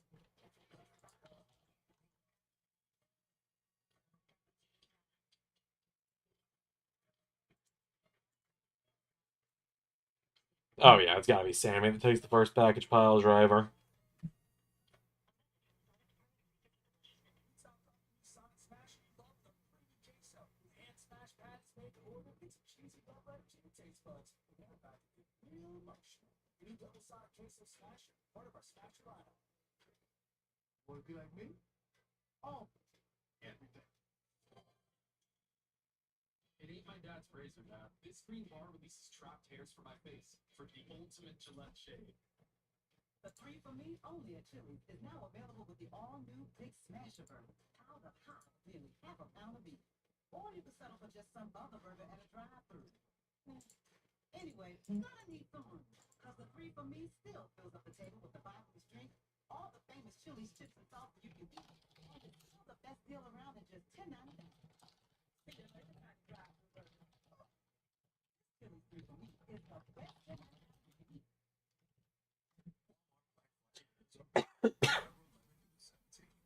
Store huge savings on this year's hottest gifts. For the deals you desire, get ready to shop Walmart Black Friday deals November 11th through the 17th.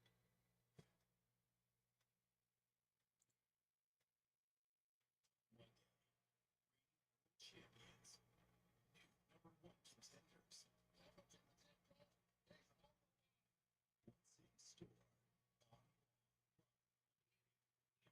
USA. And breaking news today for the second straight year, the final Drive event before WrestleMania will take place outside the United States. Elimination Chamber. Come to the home of the Toronto Blue Jays, Slacker Center, Toronto, Ontario, Canada, on Saturday, March 1st. It's the first time since WrestleMania 18 that WWE visits this massive stadium. Priority passes and tickets will soon be available. It's now time for the tribal acknowledgement ceremony. The tribal chief, Tony Santana.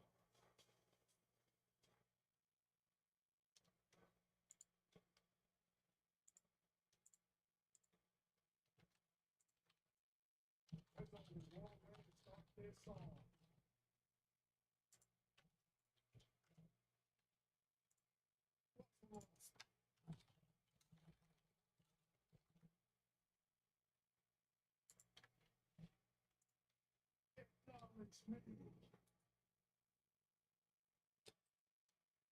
Oh, Solo.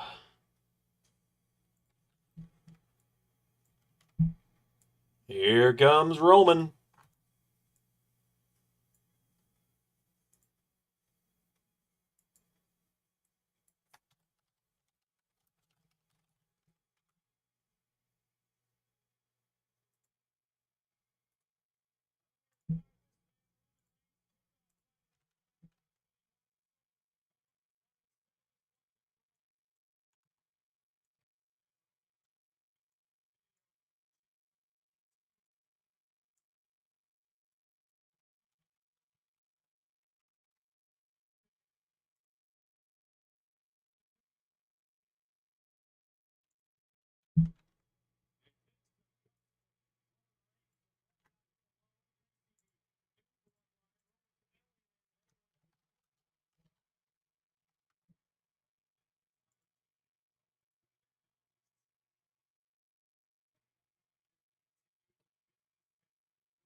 you to do first. Oh boy.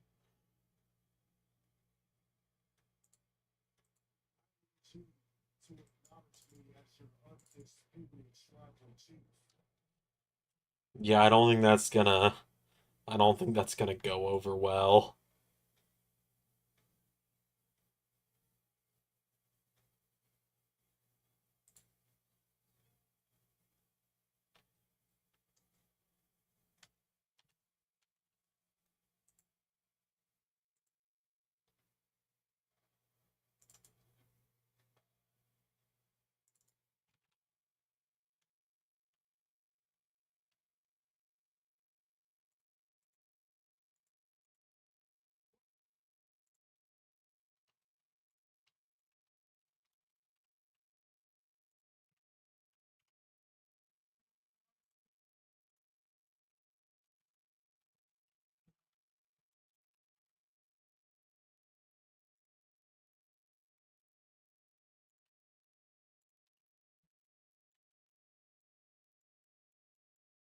Buffalo does not acknowledge Solo.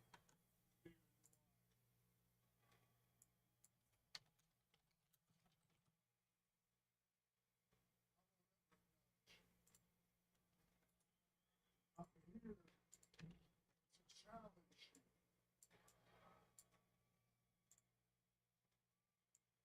One-on-one.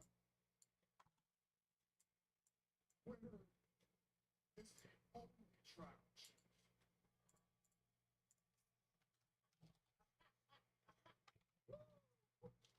The winner is the only tribal. I don't need to fight you. I'm already the undisputed tribal chief, baby. You have the knowledge from me. All these people acknowledge me.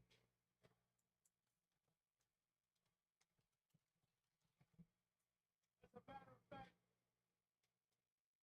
you can't become a tribal chief, and there's no tribe.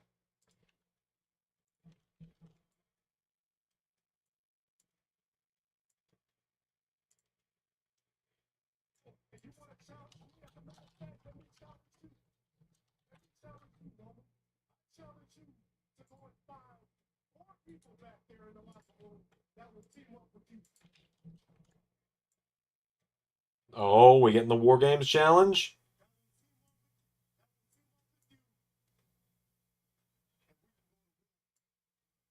Solo's throwing down the War Games challenge. He's at 4 though to team up with Roman.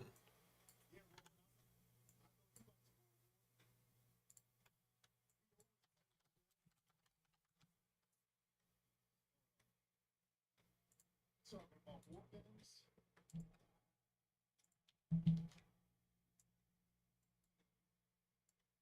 I'm gonna support you. Oh no.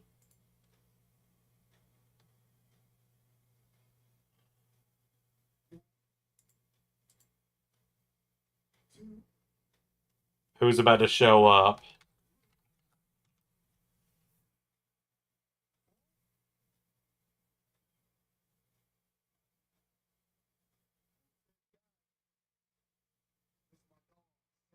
No! Sammy! No!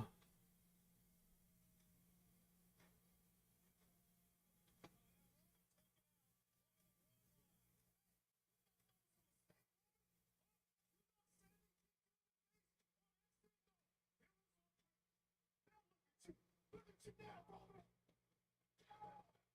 Here come the Usos to the aid of Roman Reigns. Shimmy, anything for the Roman Reigns with the soul. Let it all be a fix, Sammy. Let it all be a fix.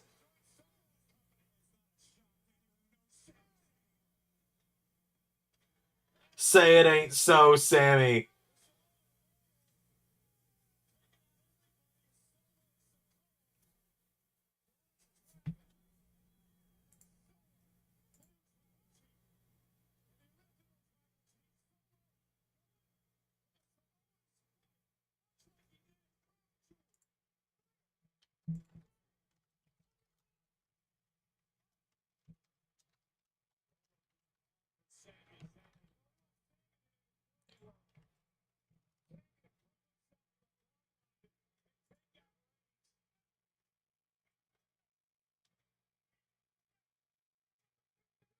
Come on, Sammy. Don't do it.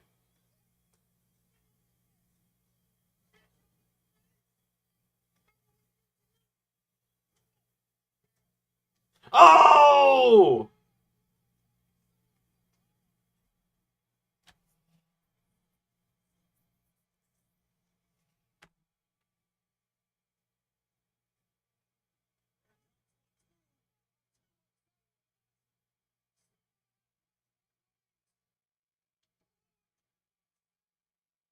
Sammy and Roman side by side.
Here we go. Is Sammy going to throw up the one?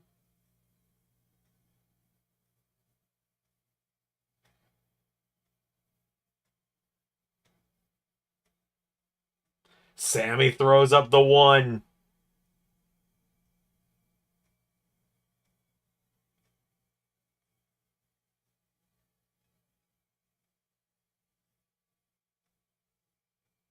Hell yeah. We are so back.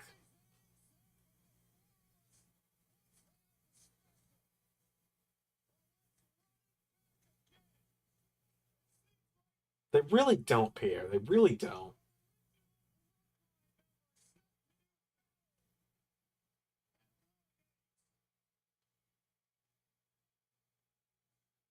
We are so back.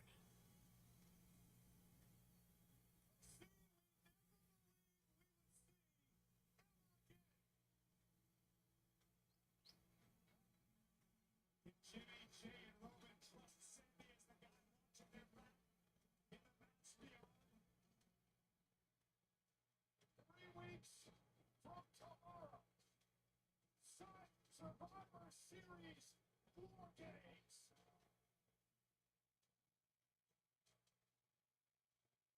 Now I'm back in. Now I'm invested again.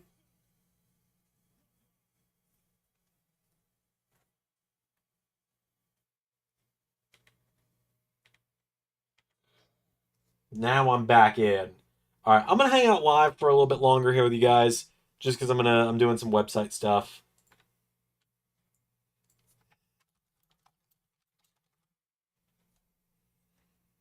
I'm just doing a little bit of website stuff before I log off for the night. Get that done. Oh yeah, new Bloodline should 100% win War Games. I 100% agree with you. But yeah, it's been so long since I've done a watch along. It feels like at this point, without without just being completely dead the entire time or drained like I was on Tuesday, which wasn't even a watch along; it was a gameplay. But I don't know. It's been a while since I've actually felt good enough to do one of these. I'll hang out for a little while longer with you guys. This point, I'm doing some website stuff.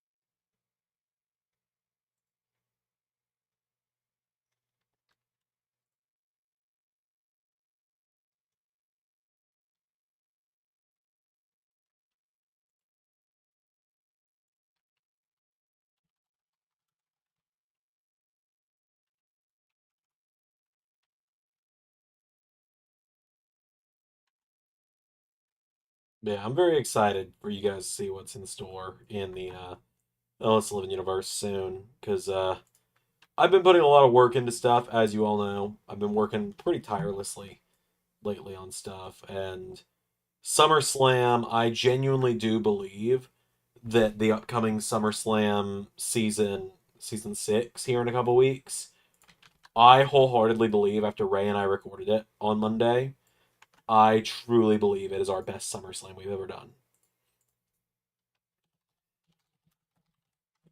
Like, I think last season's was really good. I think this season's tops it for me, at least.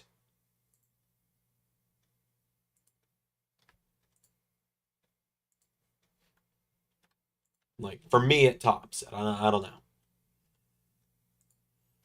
For everyone else, it might not, but for me, it feels like the best SummerSlam in LS11 history so far.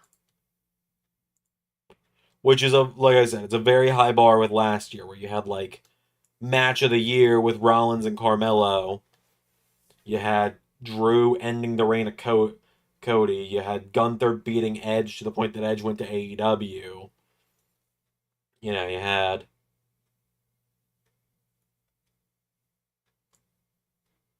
so much else happening on there. You had Rhea with the U.S. title at one point in there.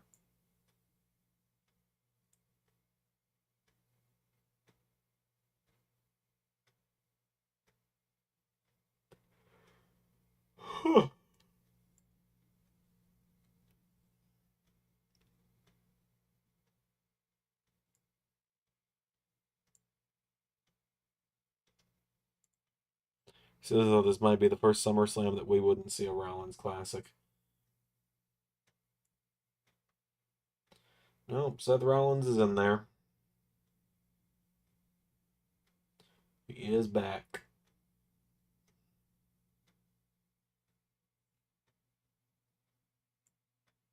And that was kind of always Ray's plan, was to keep him out till SummerSlam.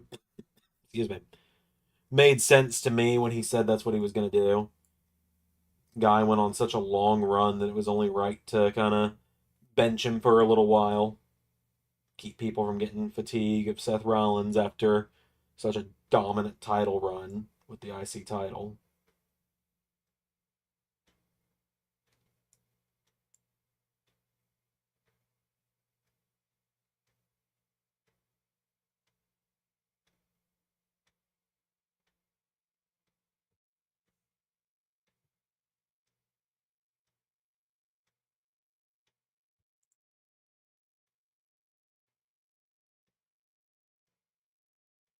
Um, Hold up a minute. Where are they?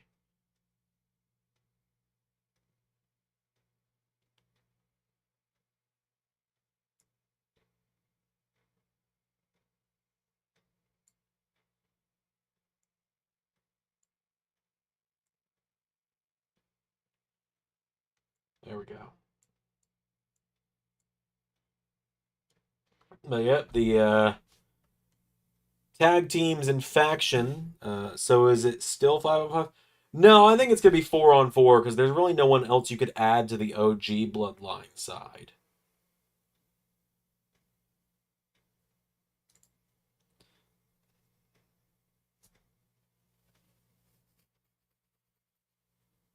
At least as far as I'm concerned, there isn't. But yeah, now the oh god, my back.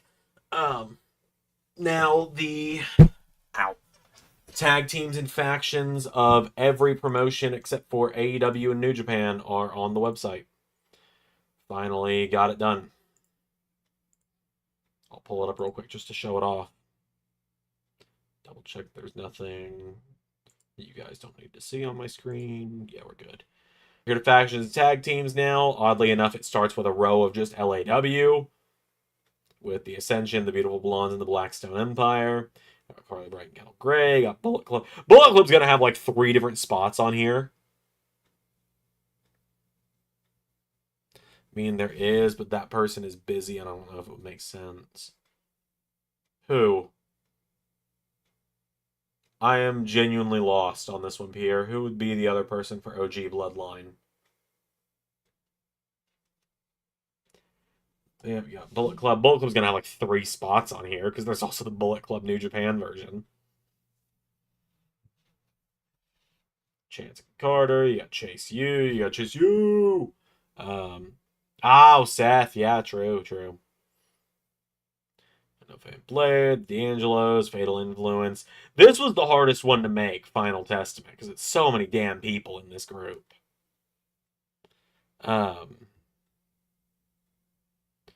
First Class, Force of Greatness, The Forsaken. You even got teams like the Gang in here, Hurt Syndicate, Kaz Dojo, Ricky.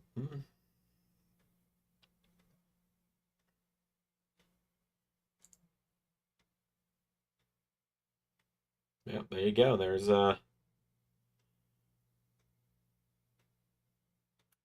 fucking awkward, huh? Yeah, and then eventually people that are eventually AEW will get added. I just have a few questions for Ray when I'm doing it.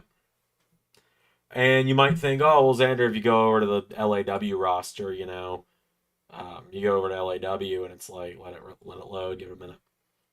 You got like Khan and Toa Leona. You got like Vincent and Dutch over here. You got Lance and Zilla. The reason they're not added to the roster page, even though they're only LAW rosters, because they're actually being moved to other rosters as we speak. I just haven't done so yet because I haven't fully decided on their destination. And also, we have more than just the 3 indies, where there are other indies coming to LS11 Universe that the rosters need to be filled up on. So we're going all in with the indies. Excuse me.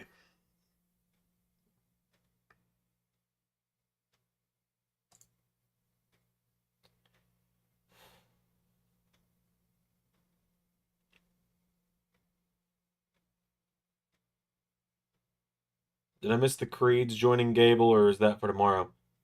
I thought Ray already had them together, quite honestly. Thought Ray already had them together at this point. So I was just kind of rolling with it. Thought Ray had them together. That's fine. We'll just keep that our little secret.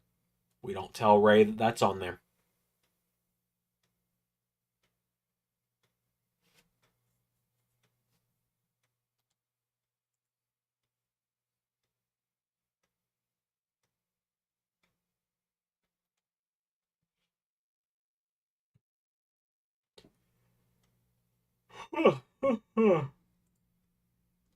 Man, I'm exhausted. I'm gonna go to bed soon, but I want to hang out with you guys for a little while longer. I really do. So like I said, I've missed this, man. I've missed this.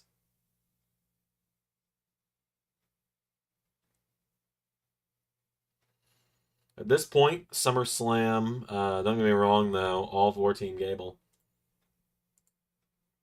So let me show you guys real quick how Speed looks like it's going to be formatted from here on out. Because I do have it edited already. I'll go ahead and just show you guys. This video I make across my 3 channels is brought to you by Patreon. Check the link in the description to see what kind of rewards you can get for supporting.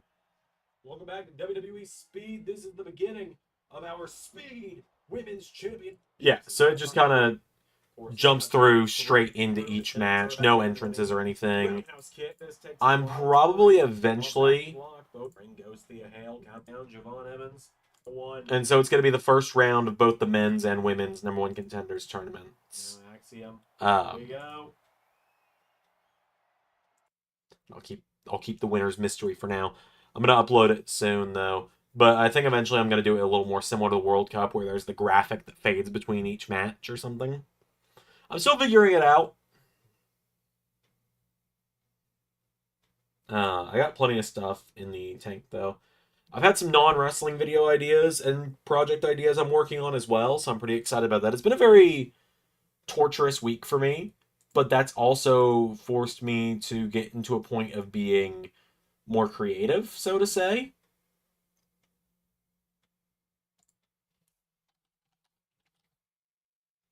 right? Like, it has driven my creativity as an outlet of fighting back against feeling the way I do right now.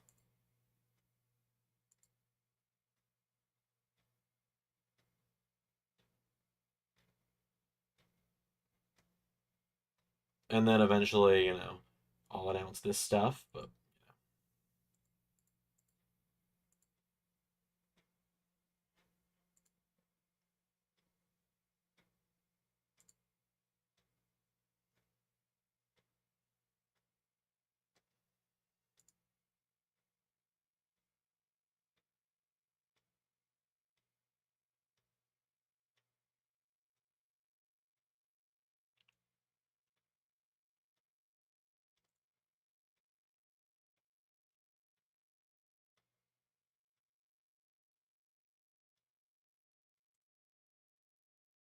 But yeah, I'll take a couple questions if anyone's got any.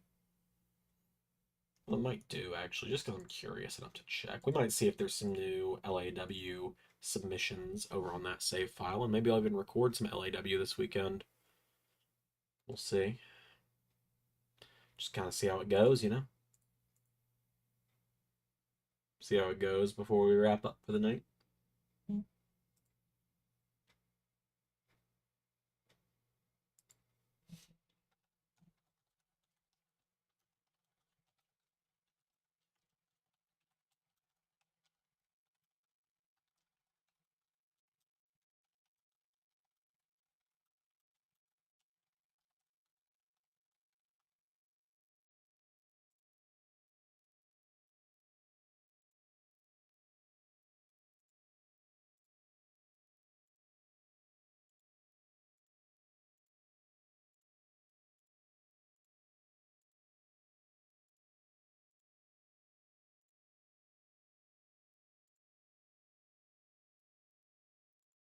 I'm trying to remember if I've. Hold on. Hold on a minute, everybody.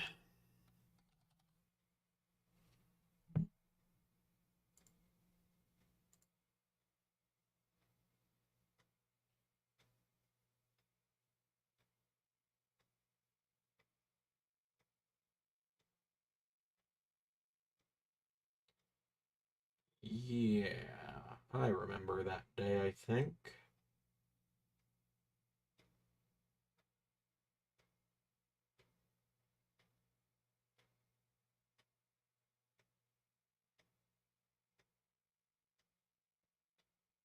Do I? Sorry, I've got a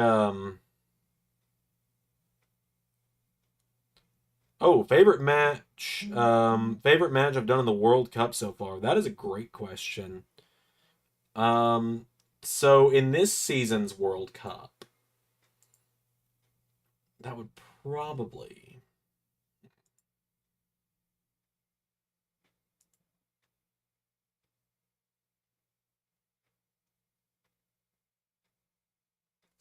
Okay, I'm sorry. I'm also having to multitask here. I've got an email asking me if I want to do a substituting job on Monday, and it's a class I literally covered last Tuesday, and for the life of me, I cannot remember if it was a class I enjoyed covering or not.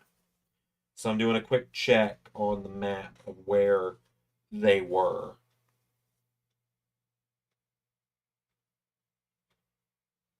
No, no, no, I did not enjoy that class. I remember which one it was now. So no, I will not be taking that class on Monday. That was a class where I literally had a girl hold it like my thing with students at this point with phones, it's like I'm not gonna be able to stop. I don't know why I'm whispering, but I think with students with phones at this point, it's like I know I'm not gonna be able to stop them. I just tell them to be sneaky about it, hide it behind your Chromebook, hide it under your desk. Girl was literally doing this the whole time, and I kept telling her to put it away, and she was like, "I hear you." I was like, "Yep, nope. I tell you to be sneaky about it, and you're not being sneaky. You're doing it right in front of my face. I hear you. I don't need you to hear me. I need you to listen. I hear you." So yeah, no. But anyway, I'm back on track here. Favorite match I've done in the World Cup so far.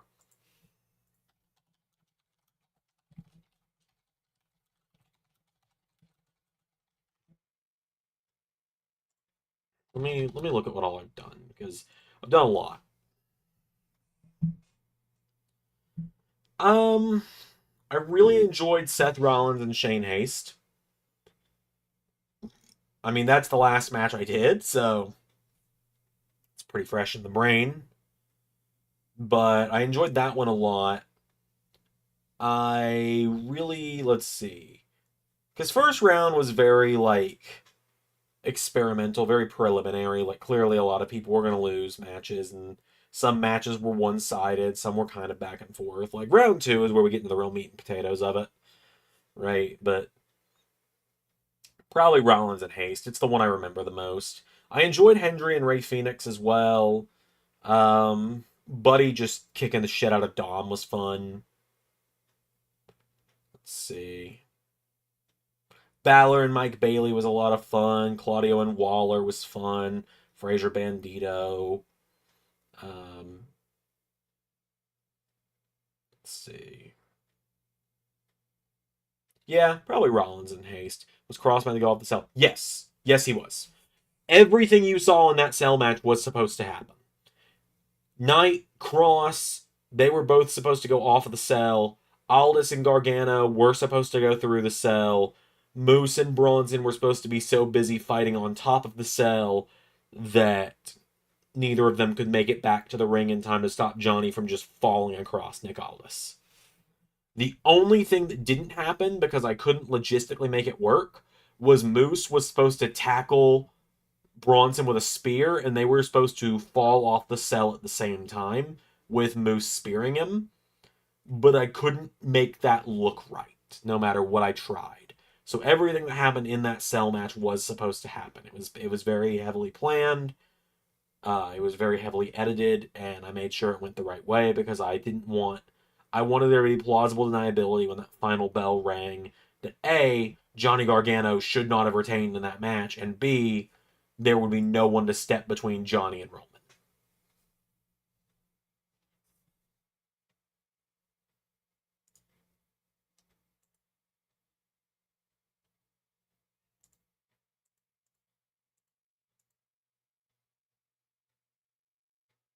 Yeah, that would have been really cool. But also, it would have had to write Moose and Bronson off, which is why they got arrested the next night on Skeleton Crew Raw.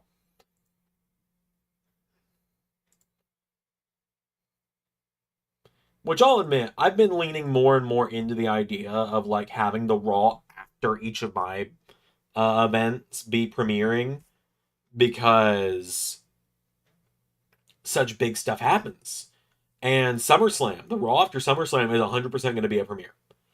And I'm excited for it. It's going to be an incredible premiere, and I'm going to have the day off work, so I'm not going to have to work, like, because it's going to be Thanksgiving break at my job, so I'm not going to have to worry about it happening while I'm at work. I'm not going to have to save it for the evening. It'll be 11 in the morning like normal. It'll be like Skeleton Crew Raw was. It's going to be great. It's going to be one of the best episodes of LS11 Raw in history, and I can't even talk about why, for obvious reasons. But I'm very excited about it, and the fact that it is only, you know, 2.5 weeks away at this point is fucking wild. And I'm so excited about that fact. Like, at this point, I've only got up through Monday's Raw scripted, and I need to sit down and actually, pull out the notebook and the purple pen because I literally do at this point book. This is from July. I literally at this point book exclusively in purple because it's just my favorite color, as everyone knows. Well, I got Raw booked. I don't even have NXT's page yet, so I'm gonna write NXT's page in here real quick. So hang on. NXT November the 12th. And that is going to be number 6 out of 7. And this is going to be week 20 out of 52.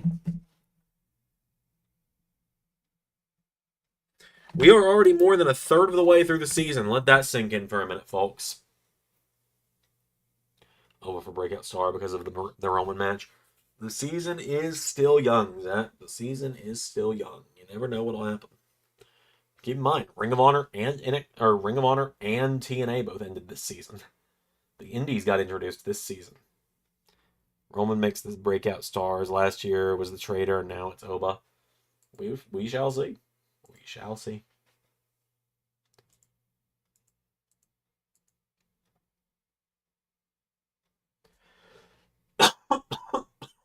Excuse me. God, that Roman and Nathan match is so good, though, isn't it? 7J is going to cook. I'm very excited about that one. God, next bracket is so good. Hendry and Starks, a battle of charisma. Buddy and Kodo running back Memphis Mayhem. Malachi and Raj. I'm going to be enjoying that one. Balor and Garcia, dream match you never knew you needed. Claudio and Frazier. Claudio is Seth Rollins' best friend. Keep that in mind. Oba and Danger. That's going to be an interesting David Goliath situation. Axiom and Pac, a battle of speed and high flying. Mystico and Nakamura, just another kind of one of those matches you didn't realize you kind of wanted until you saw it was happening. Omega and Aldis. I don't think we've ever done that one. Sheamus and Zack Sabre Jr. Again, similar one of those, never knew you needed it till you're getting it. Christian Cage and Ouya, probably the kind of weakest match of the bracket for round 2. David Finlay and Randy Orton, generational clash there. Randy's fought Finlay's dad plenty. Rollins and Jay White, Priest and Moxley, Kaiser and Vinci, Danielson and Styles. Oh yeah, I saw your comment on that, Pierre. Pierre, I've been loving your kind of summary comments on Raw. They do make my day. I just hope you know that. They do make me smile. Obviously, if you don't do them anytime, if you don't do them one week, it's not gonna, it's not the end of the world. But it does make me smile when you do it. It does bring a little bit of joy to my day to see someone in depth analyzing the episode like that. How disgustingly adorable for the matching attires was great. Also, man, can we just talk about one of my favorite moments of the season now? He's really scaring me right now. Not specifically, he's really scaring me right now, but talking about. First of all, you can go back a couple days ago. So he's back to the reports of my demise have been greatly exaggerated. I did a Megamind reference for starters. Johnny, good to see you again. Good to see you. And then keep the Owens' theme song got copyrighted, by the way, for reference here.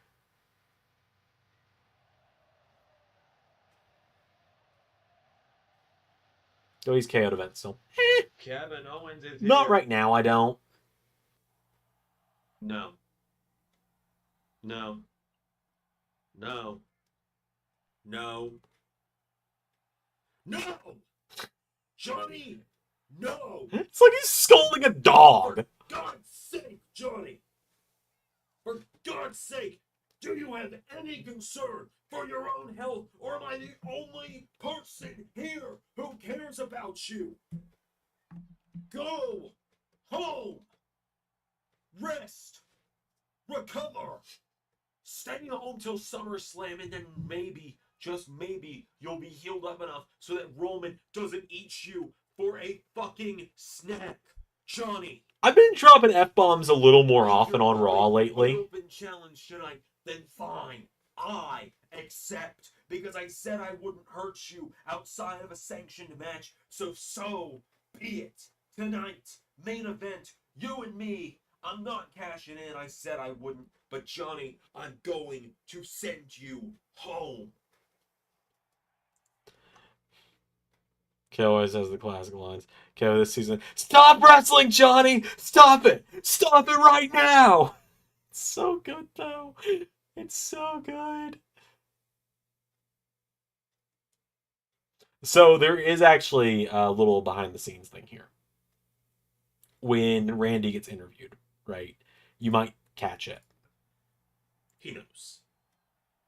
He knows why. What do you mean by that? I mean, he knows why. And I think if you search deep down, you know why. Is it because you've never beaten him? What did you just say to me?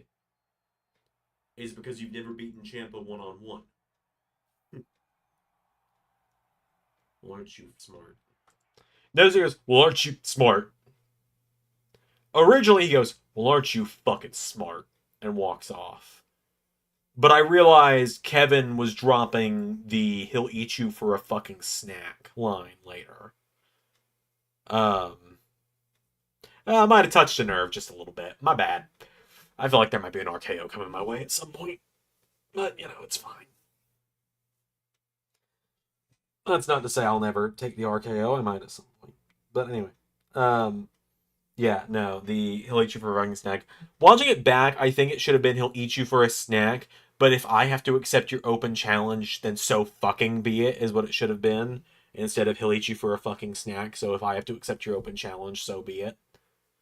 I try and limit my F-bombs, obviously. Ray, on the other hand, I'm messing around, obviously.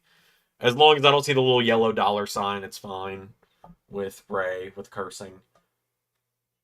But my point is, I try and save it on Raw I try and save it to just be on Raw. I don't try and do F-bombs on NXT. And same with LAW. I try to save it for points where it feels like it fits the story, where it feels like the character motivation is right, and where it just ultimately does more to help the story that someone is so to the point of done that they are ready to just drop the F-bomb and make it impactful, as opposed to it just being someone just says fuck for the sake of saying it. Right? Like, I try to be I try to be more mindful about that at this point and doing it that way. And so I keep it very kind of not under wraps, but very strict on how often I drop it. Especially, like I said, trying to keep it down to like once an episode. And it was like Randy just kind of calling me fucking smart, being like, well, aren't you fucking smart, for pissing him off. It was like, that's not as impactful as Owen's saying it. Because there's been some good ones, right? Like, I mean, I think we all know. I think deep down, we all know what the best F-bomb in LS11 history is, right? So at this point, I know good and well that there are no more surprises. Nobody else can show up here that will mess with me. Allow me to beg your indulgence. Fuck! That's the best use of an F-bomb in channel history. I'm sorry. I don't even apologize, actually. I'm not sorry. That is the best F-bomb in the channel's history. It's so perfectly timed. And, like, yes, it is very clearly based on the he is risen baby girl from Deadpool. That is exactly what that is. That's exactly what it's ripped from. Because that is my favorite bit in Deadpool and Wolverine. That is my favorite joke in that whole movie. And there are some damn good jokes in that movie. That was a fantastic movie. But there is so much more to mine and Aaron Stevens' story than just allow me to beg your indulgence, followed by the loudest I've ever screamed fuck in my life, right?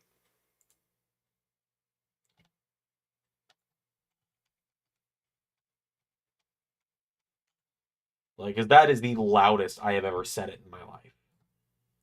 And I drop that word pretty often, in all fairness. Like, I drop the F-bomb pretty regularly at this point. I'm not terribly ashamed of it. I used to be a little more ashamed of it. I'm not terribly ashamed of that fact. But that is one of the best uses I've ever had. It was just the pure rage in my voice when allow me to beg your indulgence interrupted me. But yeah, I'm burying the lead here. I'll try and make the F-bomb feel impactful.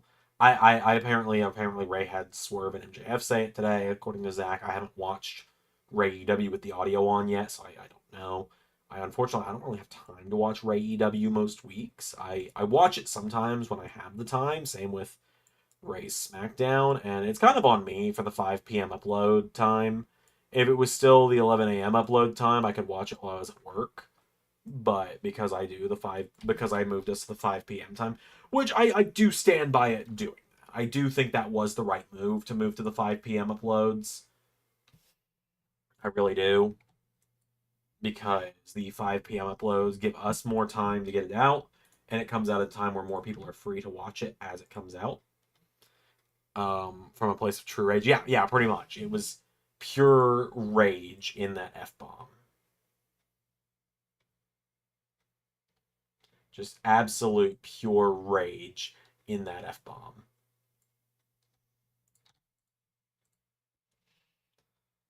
And I think that is very funny, personally.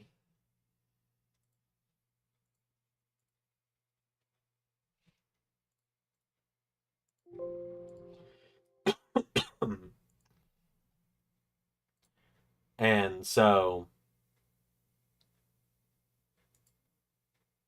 yeah, Pierre remembering when Gargano saved Ciampa from the punt. God, that was such a cool moment, man. Like, the DIY, the Gargano and Ciampa story, it's obviously kind of still going. It's never really ended, right? It's kind of the story in LS11 that's never going to end. They're always going, their careers are always, in a way, similar to how Adam Cole has described himself and Kyle O'Reilly. Gargano and Ciampa's careers are always going to be kind of married within the LS11 universe.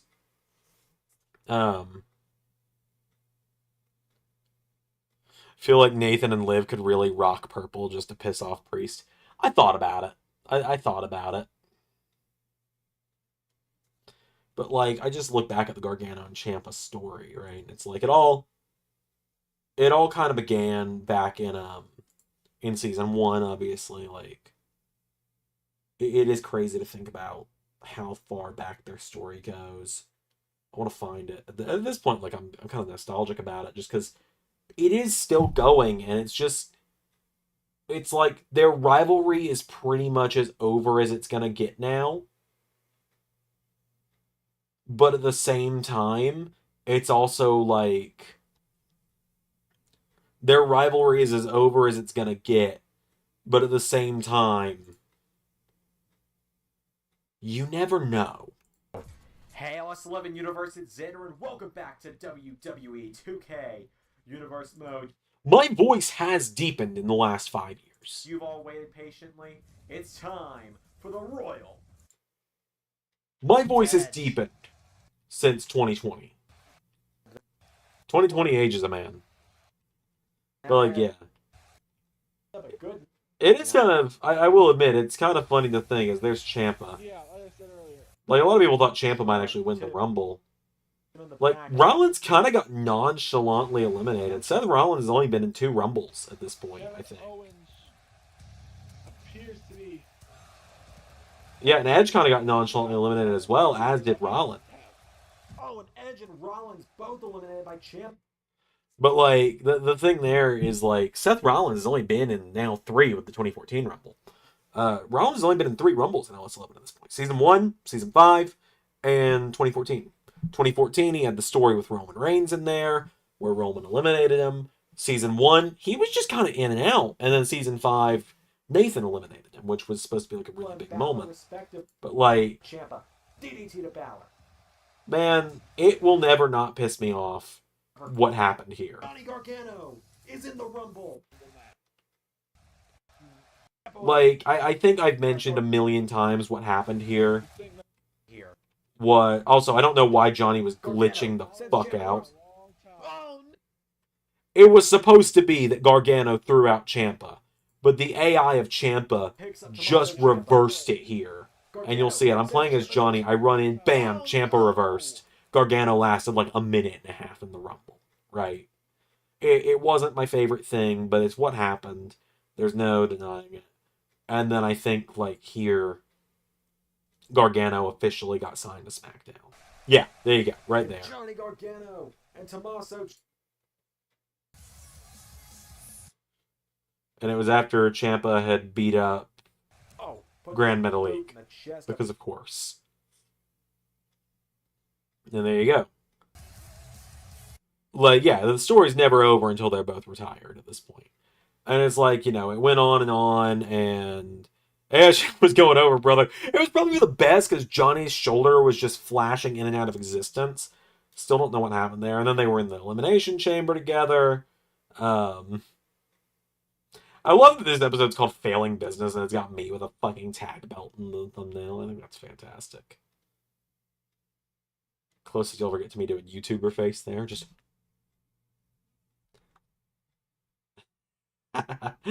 Oh, nobody watched this shit. That's why we don't do it on here anymore, on LS11 Universe anymore. Same reason, no one watched this shit either. Or this shit. Or this shit. Oh, man. Early days of LS11 Universe are a fucking trip to look back on. I will forever be sad that I have lost not only the live chat from this show now, because the chat replay disabled, but also SmackDown's greatest teams look to climb the ladder to success.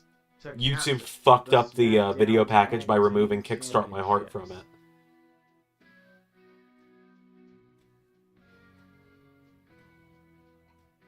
Except, like, it didn't. It's now, just slow down. Another fatal four-way occurs. And my voice is pitched down for some reason. But yeah. Grandest stage, they do it at The final moments of this matchup are so weird to look back on, right? Like, they set this ladder up, and, like, I don't think anyone really knew what was gonna happen until it happened, right?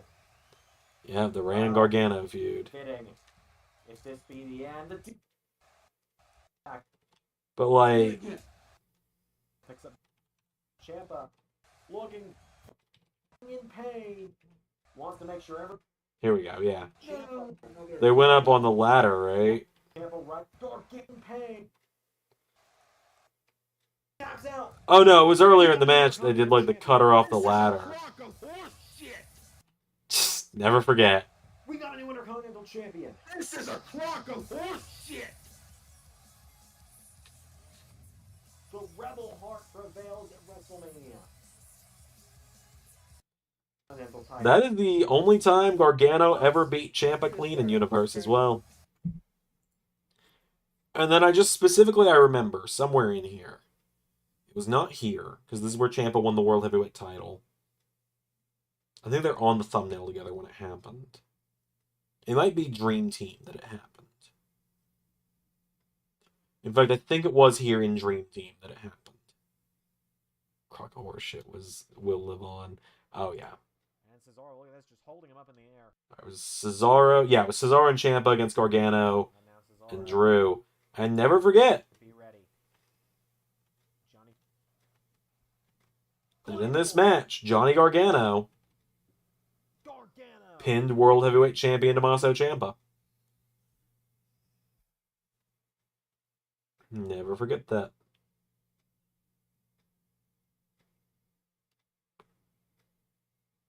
And then it ultimately went on, and they had the SummerSlam match, right? Yeah, because they didn't touch here. They didn't have their rematch until SummerSlam. Someone still got to bother Johnny? Probably. I do love this show, by the way, minus the first match. I do love this show, by the way. Like, you had Nakamura returning to his original King of Strong style roots.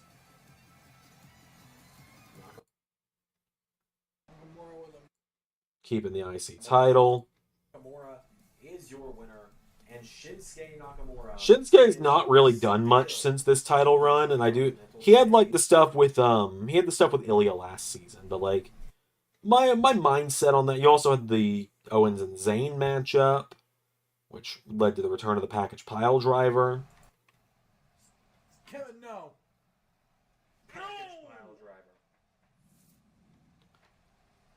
Had this Haas fight before the big trucks is getting the little trucks became a thing.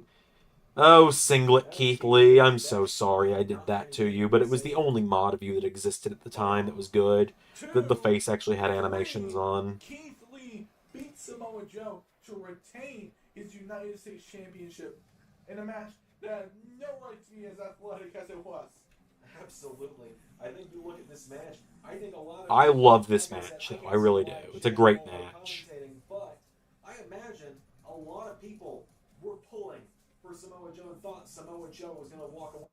Had the start of the iconic title run Is in the middle of the show. Rude.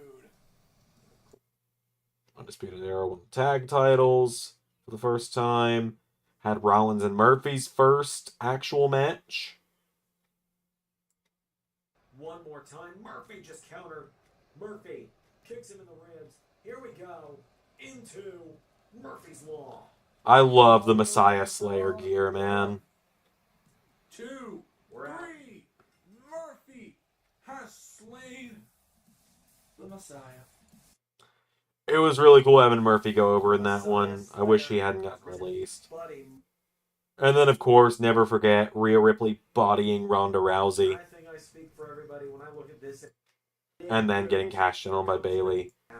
At this point, I look back at this, and I'm like, at this point, I should have just had Bayley cash in on SmackDown and just had Rhea's reign start here, because that 2 months of her chasing it was kind of pointless.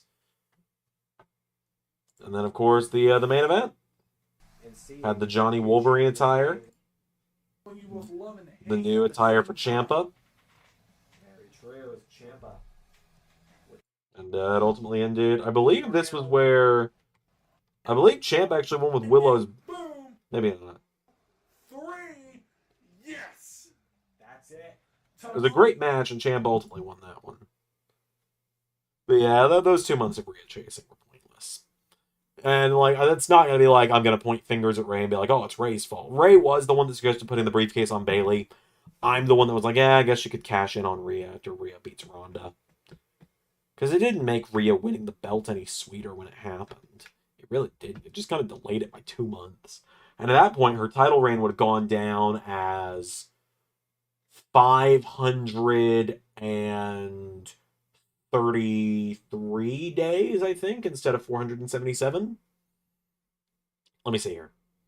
So 477 plus 56. Let me do that math in my head here. Boil that down. That can be 470 plus 50 plus 13. So 470 plus 50, 520 plus 13. Yeah, 533 days. Yeah, 533 days. I think that would have been a better record at that point, because I think she'd even have. Don't quote me on this. I think she'd have Samoa Joe beat too at that point.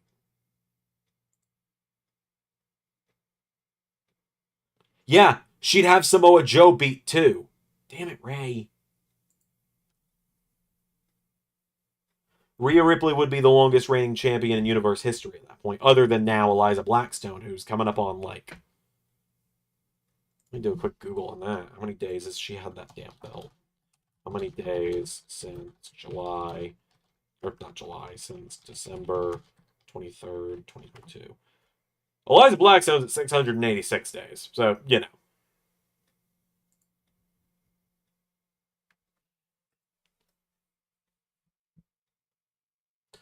This is probably my best rebooking video I ever did. Granted, did I have Bobby Roode cash in the night Roman announced he had cancer? Yeah.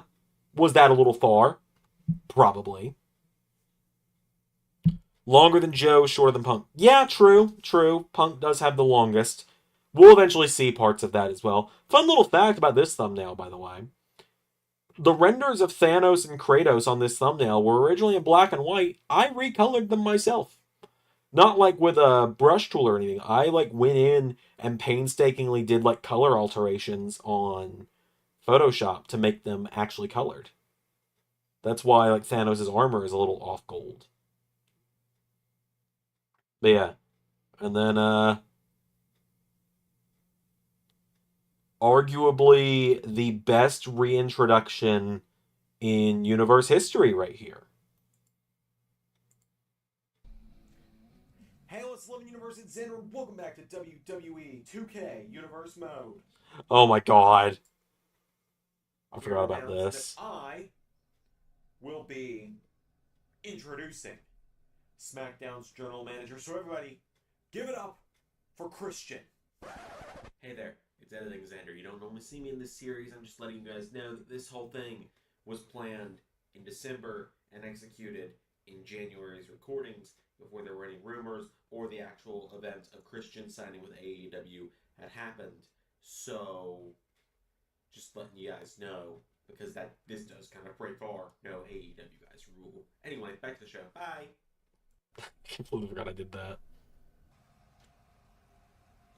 Wait, what? Yeah, that's one of the only times I've ever appeared on camera as, like, live action me and not video game me. Yep, Christian became the SmackDown GM. This is Dominic. And then, best reintroduction to the series in LS11 history. Tommy, 1. Johnny, 1. So Tommaso, as your rival, as your former friend, as your brother, I want to challenge you. One more match. One more shot at Clash. What the? Oh my god! Where did it come from? Hot take, I like the waterproof blonde version of Christian's theme. Yeah, it's pretty good.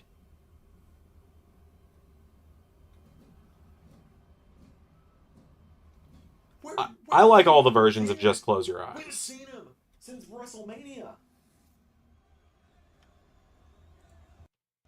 And then, of course, Randy, no. Randy, don't do this. Randy, no. bam! Oh my god.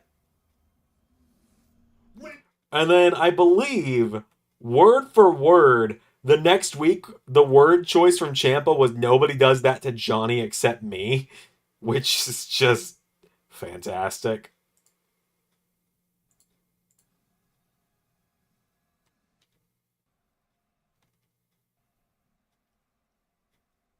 I hate this animation, but there wasn't really much I could do about it.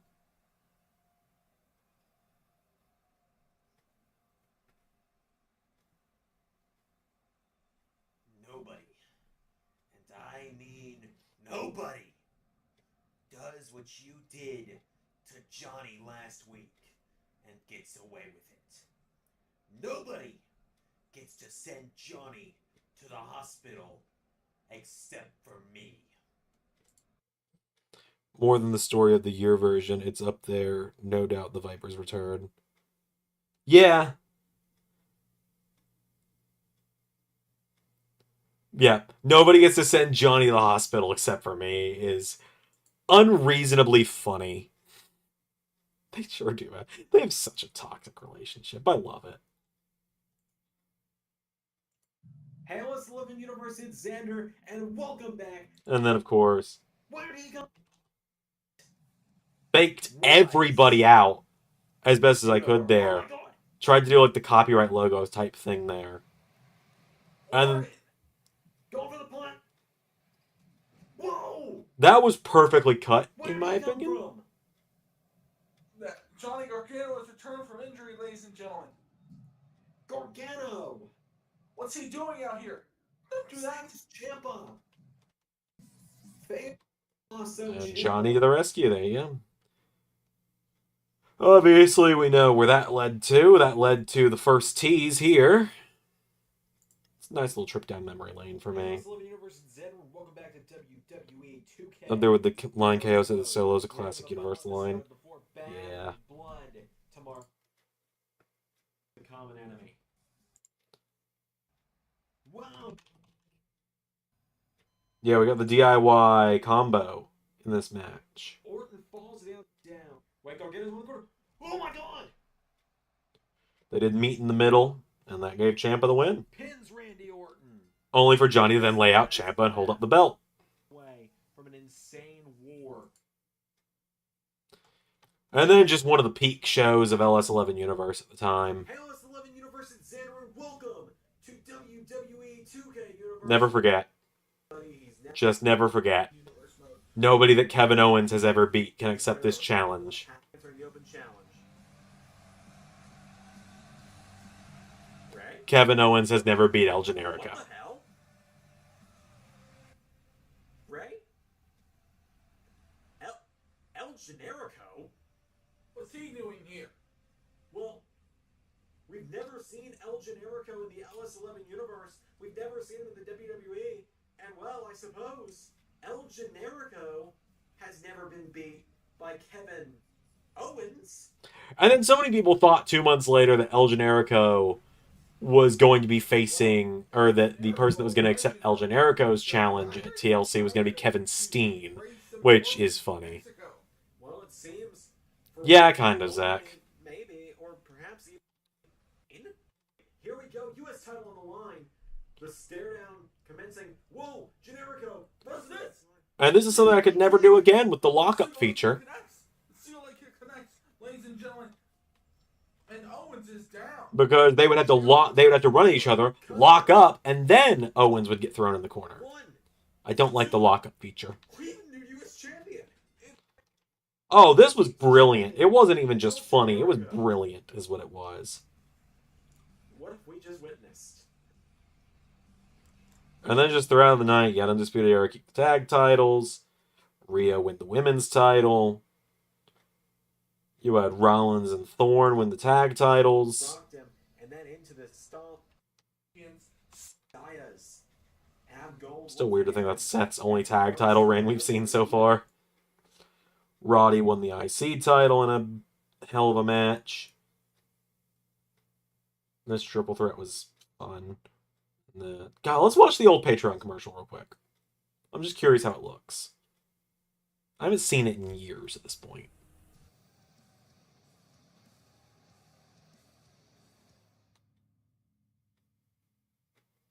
Subscribing on YouTube is both free and appreciated, but another way that you can support the channel, if you are willing and able, is on Patreon. The LS11 Universe Patreon is linked in the description of every video that we have on the channel. Patreons get cool rewards, like personalized thank you videos, their name in the credits of videos on the channel, early access to side series like GM modes and Road to WrestleMania playthroughs, access to voting on the bi-weekly watch-alongs, and a bi-weekly podcast hosted by myself and Ray, where you get to learn more about us and more about decisions made behind the scenes. If you want to support us on Patreon, it's very appreciated, as it both helps the channel and helps support Ray's unhealthy Dr. Pepper addiction. Now back to the show. Oh, the Rollins and Stevens feud, never forget. Tony Storm Shock win the title, and then of course, Hell in a Cell. Did we see them in Roman TLC? Yeah, they were in the ladder match for the tag titles. Cody and Goldust walked in as champions, and Ambrose pushed the ladder over with Reigns on it. Because earlier in the night, Reigns had accidentally speared Ambrose to eliminate him from the US title match. End of Hardick to Gargano on the outside. No. Total elimination to Ciampa. This is brilliant. Here we go. This is brilliant. This is probably still the best cash-in in LS11, just because of everything that came with it. It's between this and Cody for me. The following contest is scheduled for one fall, and it is for the World Heavyweight Championship. And in part, it's because of just how quickly Cole handled it. Here we go. Like, Cole Last shot. wasted no time hitting that last shot. Oh my God. It's happened. Ray, it just happened. Ladies, if you... Like, it took no time for Cole to win that, whereas, like, Rollins and Cody went back and forth for about 5 minutes, which in its own right was the right move. New World Heavyweight Champion. And then...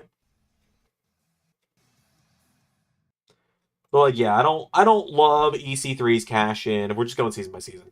I don't love EC3's. Bailey's is fine, but I don't like that I did it. It should have just been she cashed in on Becky. Or something. Like, Becky should have barely overcome Shayna and then gotten cashed in on is what should have happened. That should have written Becky out for the year for her maternity leave. Adam Cole, amazing. Season 3, would have been Mandy Rose. I liked Mandy Rose. I liked her Money in the Bank cash in a lot, actually. It might be my favorite women's cash in, personally. I'd have to think on that a little more. But I think Mandy Rose might have my favorite women's cash in. I think Cody's got the best. Cody and Adam are kind of tied for best men's cash in. Season 4, it would have been. Who had it in season 4? 2 years ago. I should know this. Season 5 was where it was Dom. Season 4. I can do this. Don't help me. I can do this. I can do this. I can do this. Was season 4 Dom? No, season 5 was Dom. Season 4 was when Roman showed up in the match, and season 4 was 2 years ago. That's when Roman showed up at Money in the Bank and fucked up everyone. Like, he showed up, he speared Jay, he pushed Jay off the ladder, he speared Dolph, he murdered Finn with a chair, he murdered Ali. Dom, it was LA Knight. It was LA Knight. Duh. It's fucking LA Knight. I said it and then it appeared in chat. I'm sure it was getting painful trying to watch me figure that out. So it was LA Knight. I love LA Knight's cash in as well. Because it was kind of unexpected for a lot of people. On the women's side, it was Alba Fire, who actually Alba might have my favorite women's cash in, other than it's either Alba or Mandy. And then season 5, it was Dom and it was Blair. Again, 2 more incredible cash ins. And then this season, we've got KO and Indy, which, well, we're going to have to figure out one of those things, aren't we? Anyway, back on my little retrospective here of one of my favorite stories I've ever done. We had Triple H on this show say Gargano and Ciampa, you're not going to get a title match. Hey, what's the Love Universe? It's Xander, and welcome back to WWE. Let's see, where was it in the show? Universe mode. We're here for Friday Night SmackDown, coming off of the Bad Blood injured knee, that previously injured knee. Yeah, everyone was pissed at the UE. Things go smoothly. Great camera angling from me on that one. More. As for you two, Gargano, Ciampa, you fought for the Intercontinental Championship. You fought over the World Heavyweight Championship. The Triple H voice wasn't quite there yet, Time back then. you two took things a step back. And figure it out. You're going to fight for the tag titles. Figure it out. Just prove And then it now with Ciampa's just like, Gargano. fuck that. They have to tell McIntyre. Running Neil, Randy Orton. See you all next week on Smack. This, I remember being such an anticipated episode. I was in line. I was with Arrow Enemies, #1. Yeah, maybe their Golden Prophecy should have lasted a little longer than it did. It only lasted a month. But like this show, we had Jeff Hardy absolutely lagging the fuck out of my game. Formulas, his entrance just for some reason kills the game. I don't know what caused it, but it did. It did at the time kill the game. And then it was Gargano and Ciampa against New Day. And I just remember this was such an anticipated episode for people. I was in line to get breakfast when it finally dropped. I was teasing people all morning about who the 4th guy in the Fatal 4-Way was going to be and how this match was going to go. And now Ciampa into Ciampa lock. The Ciampa lock in on Woods. And of course, their first match as a team was against the epitome of brotherhood in the New Day. And they won, and I just love that this is the animation I went with for their win. Oh, are they back on the same page? It's looking like it. Oh, wait a minute. Ciampa holding out the hand. Ciampa, he wants Gargano to shake his hand. This is Let me shake your hand. I want to shake his hand. Dick move, Ciampa. Just, oh. Got powers, but better. DIY it. Oh. Dick move. DIYs. Oh.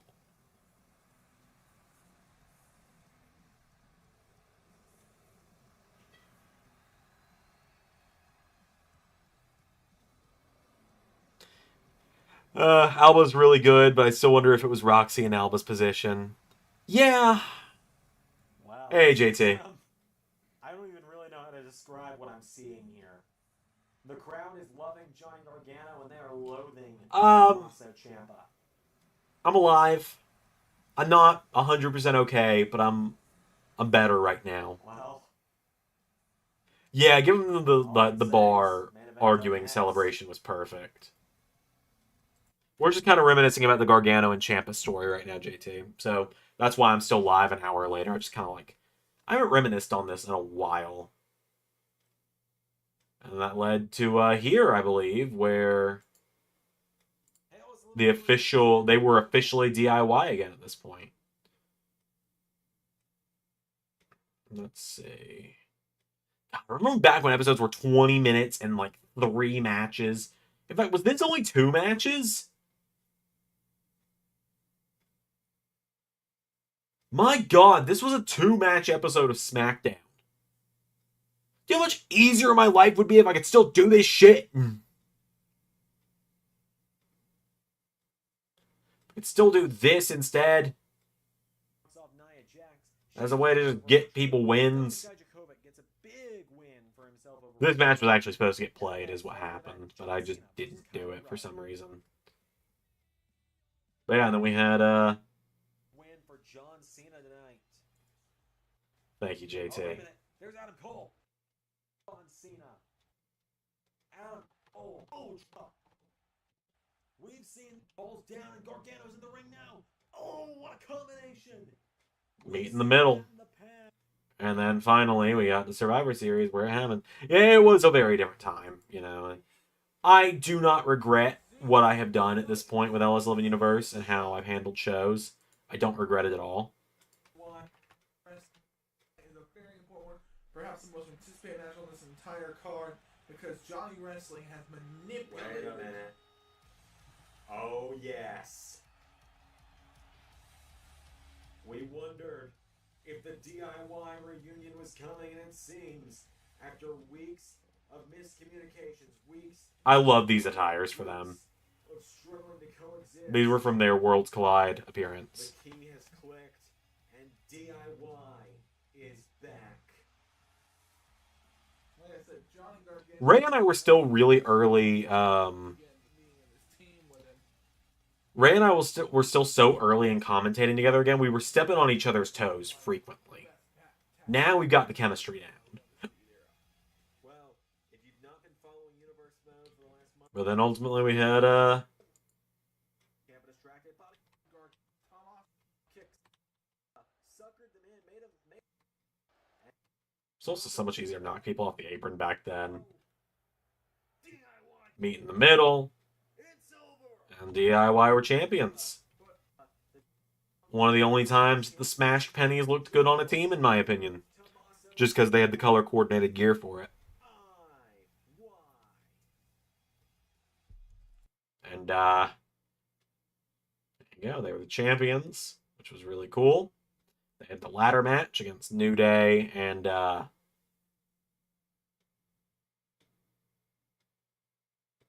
it's still a thing. Man, Roddy versus Cena for the IC title. People's reaction when Cena won. Oh, yeah. Some people just like it when I make the world burn. Simple as that. The fountain of gold started to kind of run dry here. Color coordination's key. Yep, ask Ray. Because we beat you guys how many times now, and you somehow still end up coming back for more.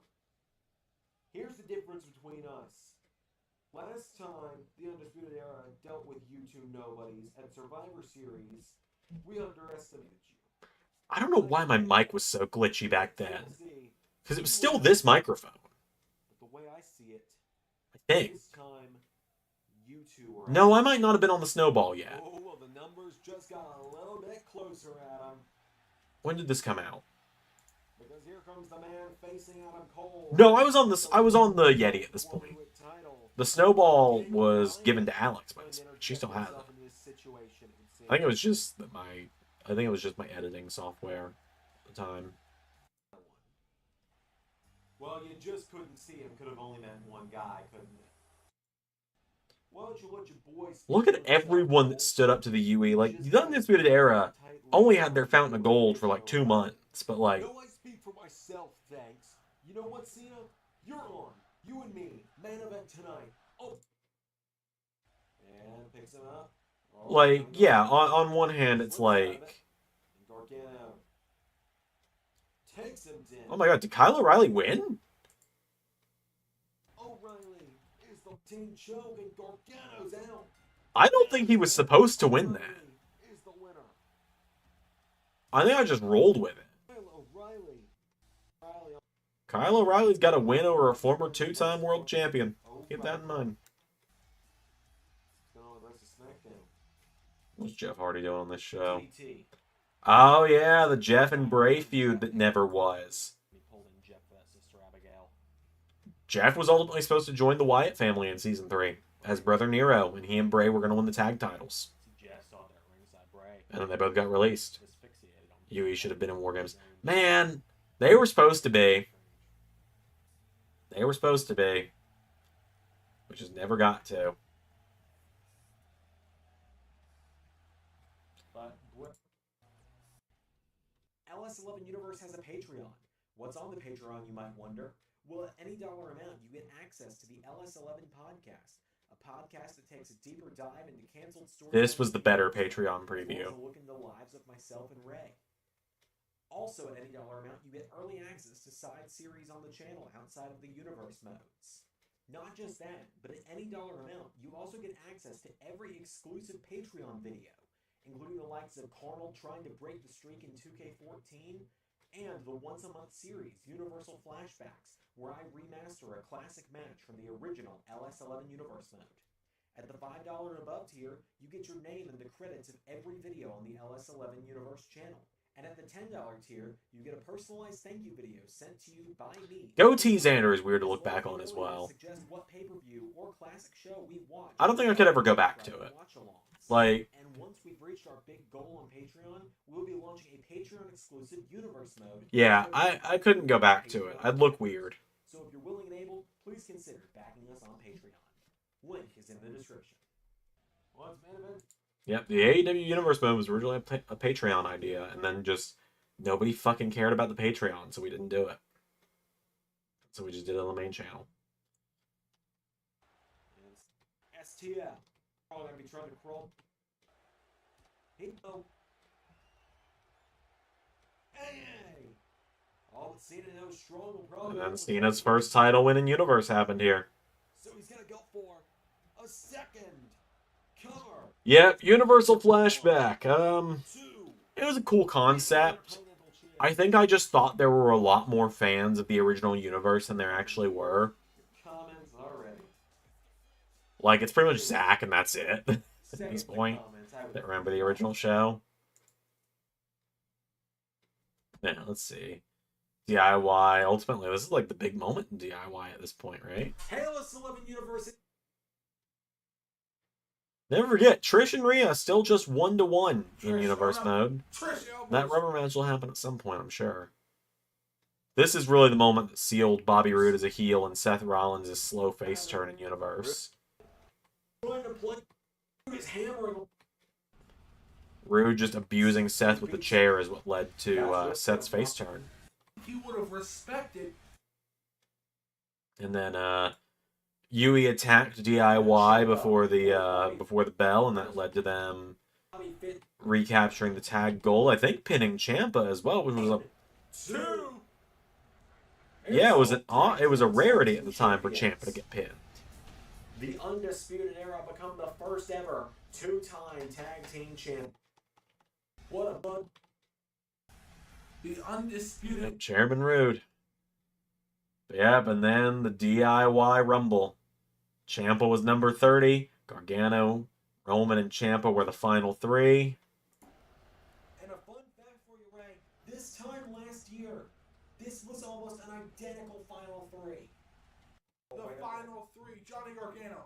Tommaso Only downside with the Rumble every year is you guys can see the name bars. Gargano and Ciampa nodded to one another. I think I've been able to get rid of them the last couple of years now. But like 2K19, the control prompt for eliminating people. And Ciampa thought he had Roman eliminated.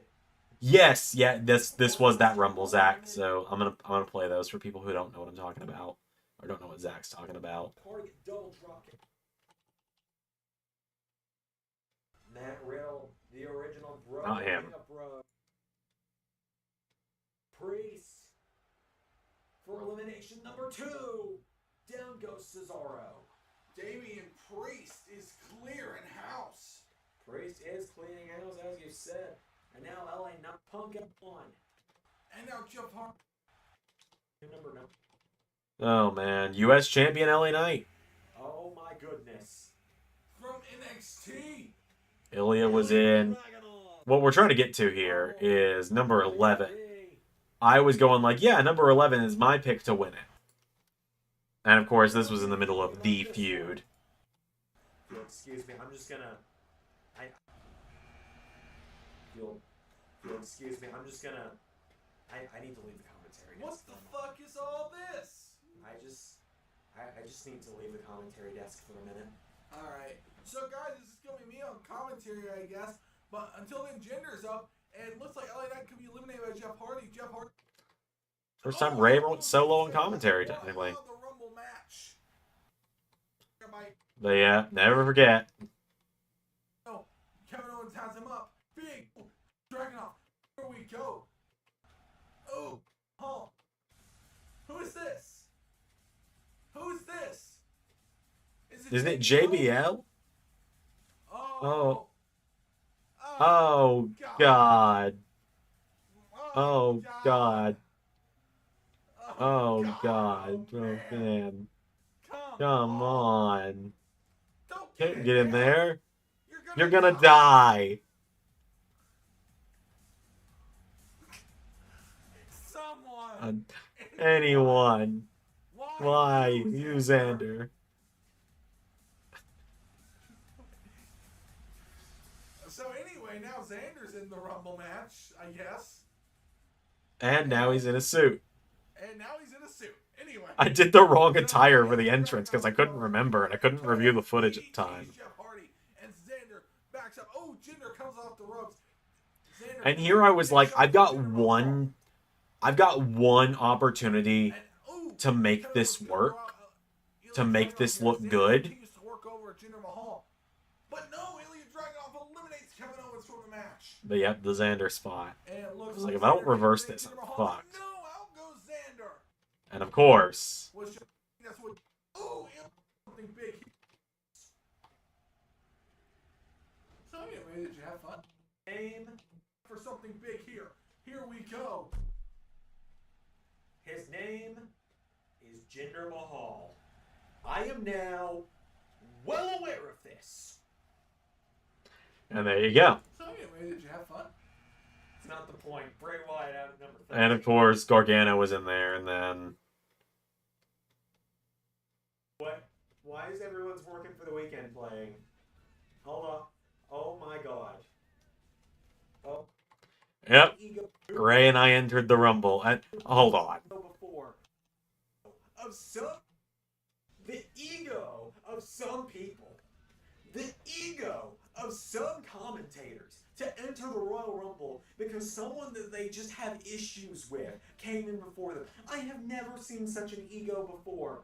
Ray Wood making his way to the ring. He is working this weekend as he's making his way to the ring. Going right up to the man he's called a weasel for the last 2 years in Johnny Gargano. Ray 2 dislikes on this video, 1 for each commentator that entered. Super kick. This finished to the Rumble, though, on a brighter note. Insult to Johnny. No! Ciampa went for Gargano's super kick, and it was a real fuck around and find out moment. Which obviously we know at that point, Gargano was like, yep, I choose you, Adam Cole. Except for Ciampa was going to be the one challenging. Ciampa Cole at Elimination Chamber went into a no contest. One of the only times we've ever done a no contest in Universe as well. At that point. We've had like 17 draws this season alone now.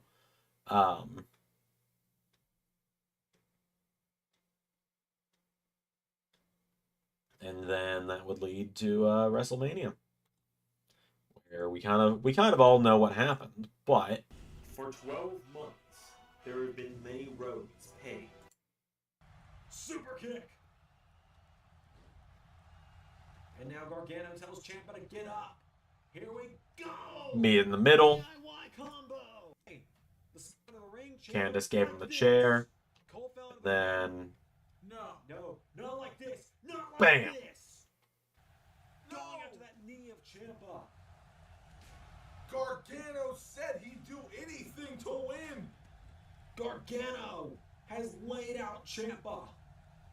And I guess when he said anything, he meant it. And I believe this super kick means the end of DIY. Ciampa peels over. Gargano. What's he doing? Ciampa stays. What's he hitting? This is my moment. Gargano with the infamous line. One final beat. yeah, this is my moment. 1, 2, 3. Johnny Gargano is... And genuinely, what bothers me so And the much, new World Heavyweight, called him the Rebel Heart. But after that, I think there's no heart, no soul. With that said, thank you for watching. it just cuts off, and I don't know why. But this is a pivotal point of the story. The Season 3 draft. Possibly my favorite draft ever. Is this still a top heel turn in Universe? I might put Nathan above it now. I might put Nathan above it. But, like, we started off with Sami Zayn. This might be my favorite draft in history of Universe, is Season 3. Because it had arguably the biggest trades. Like, Season 2, you had Balor and Drew swapping shows, and that was kind of it. You had the UE to SmackDown. A lot of names moved to Raw, and that was kind of it. Season 4 had some good stuff going into Season 4. Had the Cody cash in, Seth to Raw. Seth swapped brands in the draft almost every year at this point, with the exception of this season. And then, of course, Season 2. But, like, we had the Hurt Business officially joining Raw,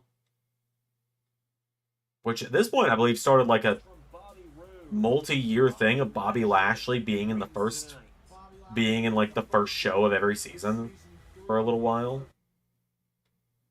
LA Knight had Cesaro come out and just kick his ass. Baymella teamed up. This was the season that this was the season the women's tag titles were supposed to be introduced, and this was supposed to be the first set of champions at one point. Because then Dakota and Raquel showed up. They were the other option to be the first set of champions.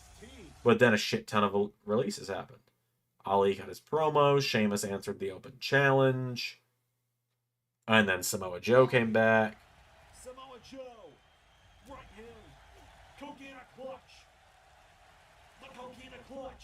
Like Samoa Joe was back. Eva Marie returned And like Raw, Eva Marie, she's been here. for Toni Storm to then show up on Raw and beat her. Made sure the Raw division knew she was here. The Arrival. This has always been controversial. This is where the Forbidden Door was originally supposed to open. And this was going to be Jon Moxley. Drew McIntyre. And Moxley was going to be the guy to beat Bobby Roode. But then I got cold feet and we decided to just do AEW Universe instead. And I think ultimately that was the right choice. Seth and Drew putting their differences aside for like 6 months. This is my moment, hold up tremendously. It's either the Cody on Drew or, for my money, Nathan turning on Seth. Yeah, I think Nathan has the best just heel turn. In terms of face turns, I would say Drew has the best face turn with Cody attacking him and Drew just going on a warpath. Or Seth when the Messiahs turn to their back, the disciples turn their back on him. Imperium then showed up to Raw. I do not like that Gunther mod. Or at the time it was Voltaire. Marcel Bartel Yeah, I think about that sometimes. And then Roman and Walter went face to face. But Walter, Miz broke his year-long losing streak thanks to Omos. And then just promo parade. Drew, Nakamura, Seth, Walter, Lashley, Keith Lee, and finally,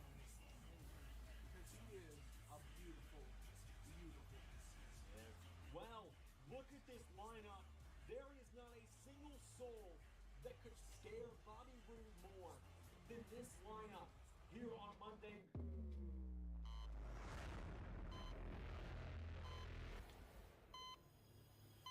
this is still the best reveal in draft history. And just the scream of holy shit from me. And the show just ends. No one will survive. Continuing to play as Ciampa just circled him. LS11 Dynamite. We'll see you Wednesday for those. Yeah, there you go. That was, and the idea there with that was that Gargano and Triple H pulled the strings to get Ciampa put on Raw to keep him away. But of course,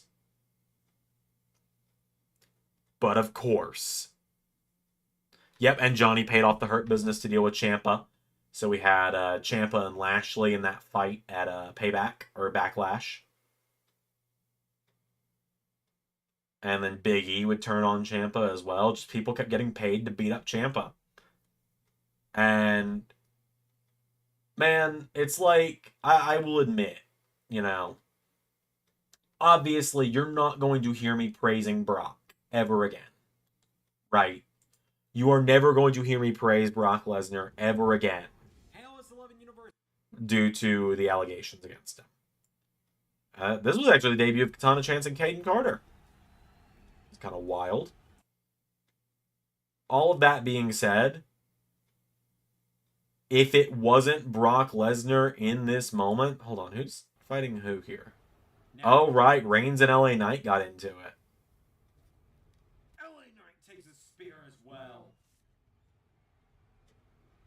Reigns just took a chair to the back of the skull and shrugged it off. Biggie and the Hurt Business was fun. Xander, what are the lyrics to Five Nights at Freddy's by Living Tombstone?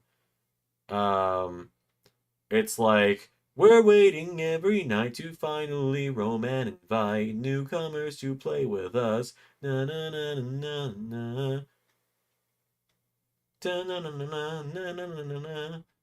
Since 1987. Sometimes you gotta stay 5 nights at Freddy's. Is this where you wanna be? I just don't get it. Something like that, right?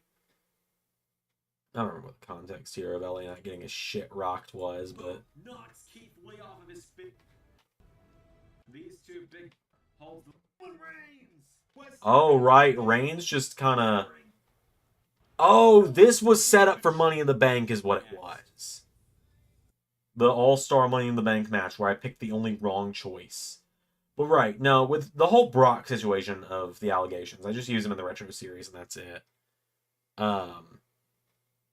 But it was kind of cool just having him show up and wreck shop.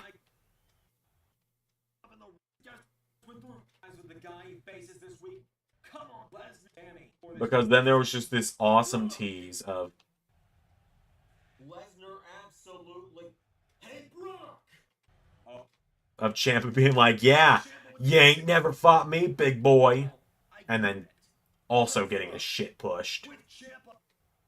It was like, oh, this might be a problem. Only to then reveal.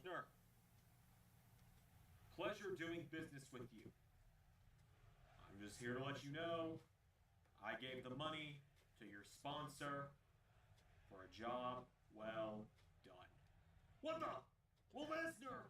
Rude should not have revealed that the money had already been paid. WWE champion. Oh, Roddy, it really wasn't his time, even with the whole I killed the Undisputed Era shock.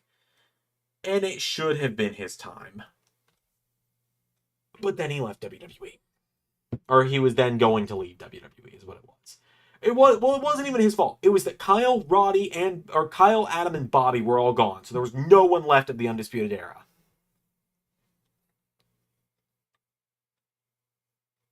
Oh yeah, the chamber match between Ciampa and Lesnar was fun. I actually clicked through that the other day for some reason. But yeah, and then Johnny and Ciampa wouldn't touch each other again for a while until how dare you have a title when I don't? First episode of 2K22. The new game is here. It's like the new game is here. Oh, son of a bitch. I know exactly who that is now. It's like, oh, I wonder who that is. That's Gargano. Johnny Gargano. Which, of course, then led to a Big E title win. That's Johnny Gargano. I think he pinned Ciampa, too. It would seem. Knocks him down. 1, 2, Big E. I actually really liked Big E's attire that I made for him in this season for the Hurt Business. 3 pieces of gold. We have more action coming up. Oh god, that was way too zoomed in. Yeah, the mystery assailant, whoever could it be? And then it was like, well, Ciampa's gone for a little while. Fucking until. Owens with a kick to the back. Kevin Owens. Oh yeah, the spot where I think I've told this story before, just real quick. Owens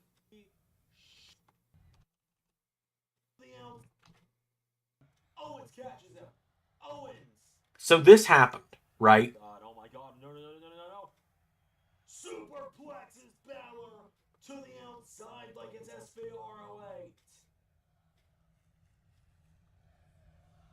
Holy shit. So that happens. That was not supposed to happen. Kevin Owens. Oh my god. I'm trying to see if I can find the spot. Powerbomb on the ladder. And now Owens. Right there. Yep. You can see that cut there? That is, I paused. I called Ray. I was like, hey, look. You care if I put the IC title on Owens? He was like, why? I said, because he just superplexed Balor off a ladder to the outside and then powerbombed him on another ladder on the outside. I don't think Finn wins after that. He was like, yeah, that's fine. Oh god. Sooner. Factory. And now Owens. And so then Kevin Owens became the IC champion for the first time in Universe. Let's see. Then Gargano returned to WWE and acted like nothing ever happened between him and Ciampa. And then pushed Mark Andrews. Well, I don't see him as much more than a tag guy. Ray did, and that was the big part of it. It's more of a me. It's a me thing on that one. It really is. But yeah, and then of course, I will never forget. I'm both colorful and invisible, loyal and treacherous, infamous and celebrated, a hero against a viper, yet a villain against a voiceless. What am I?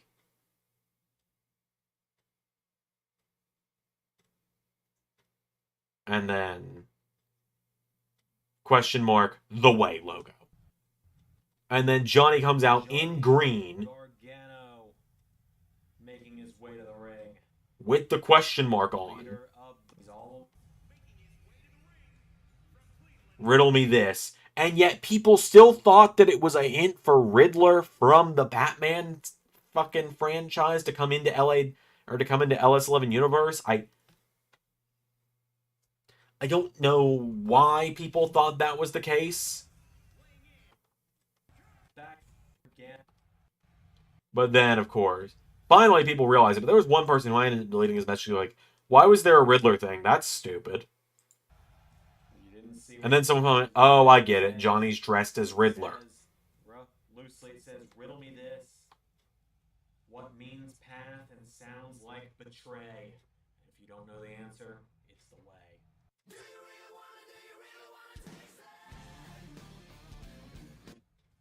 Oh my god.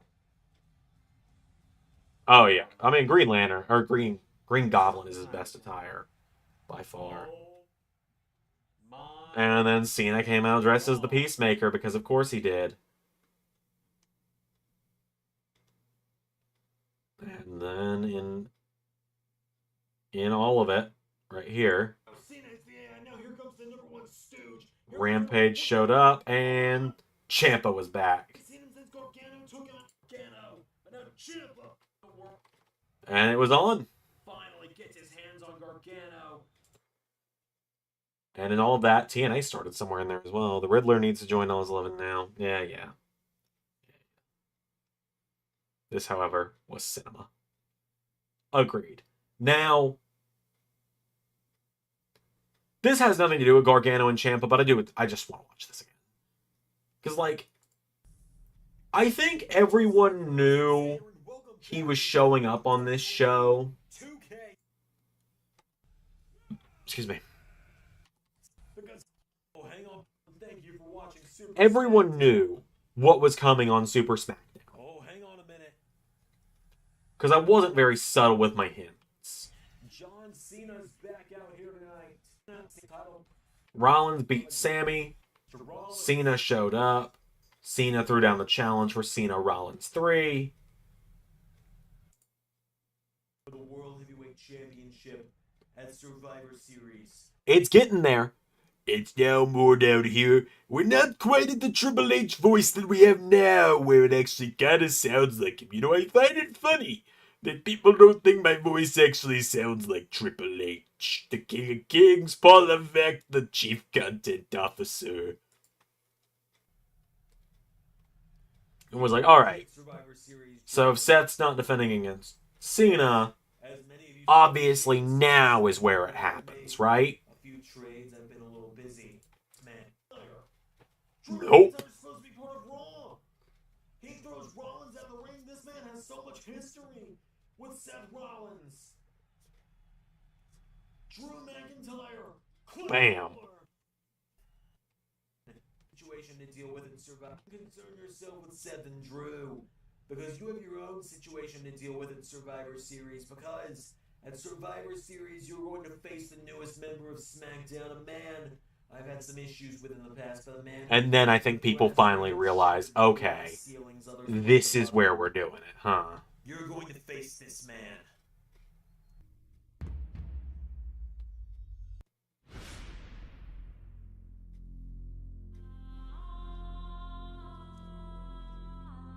That was Kevin's first time winning the IC belt since he didn't win it in 2015. That is sumptuous, I will say that much. Because he won the US title in 2015, that does not mean he never won the IC title in LS11 Universe after that.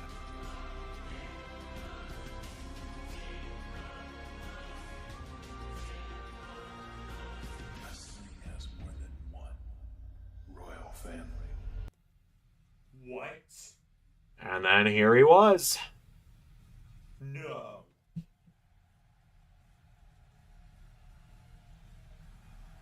That's...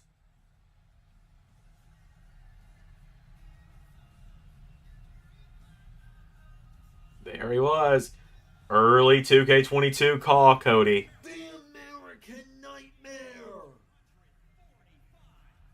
Cody Rhodes! And then, of course, everyone was like, alright, Cena and Cody. That's going to be interesting. And then Cody turned heel immediately. Crossroads! What I find funniest, 3 days prior, first episode of AEW Universe Mode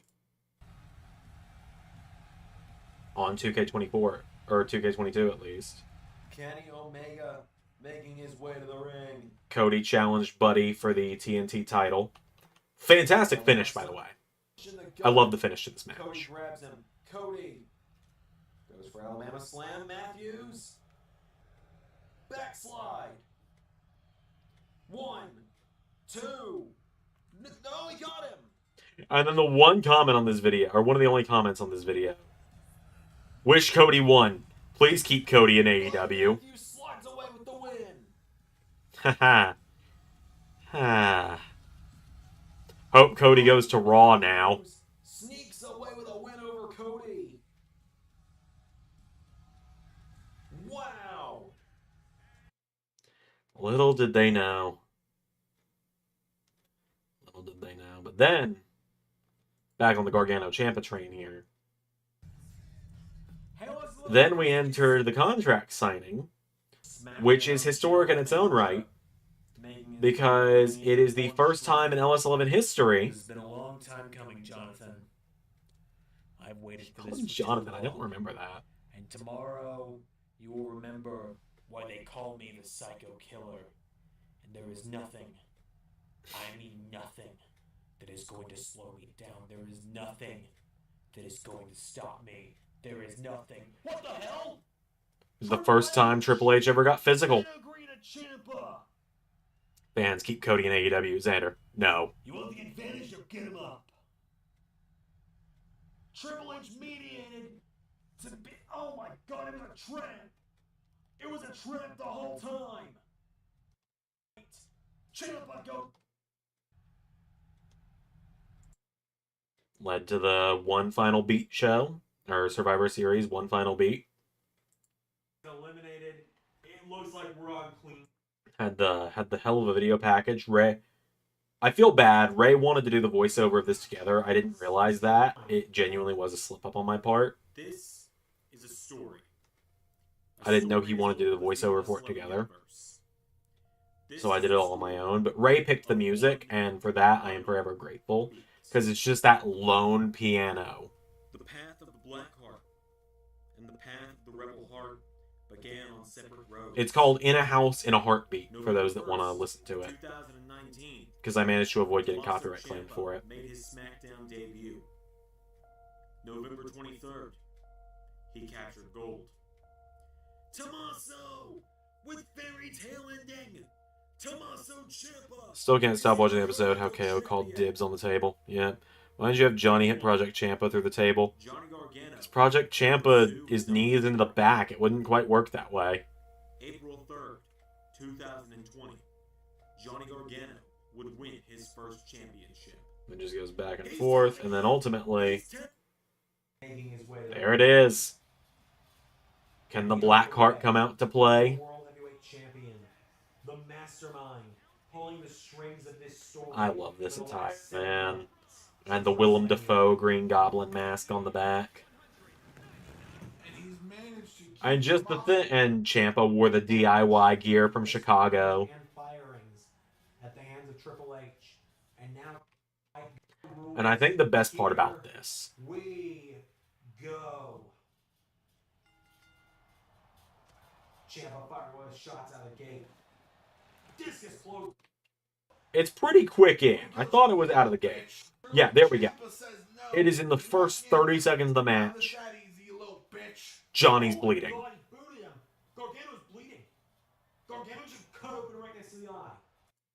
And it was just a bloody war. It was a two controller match. It was one of the only ones I'd ever done at the time. Actually, no, it wasn't even a 2 controller match. It was just Ciampa for most of it. Project Ciampa. Up top. Ciampa. The table's been knocked out of position. Or slaps Gargano. The chemistry might have been Ciampa. I believe you, JT. What's he gonna do, Xander? Oh no. He's got Gargano.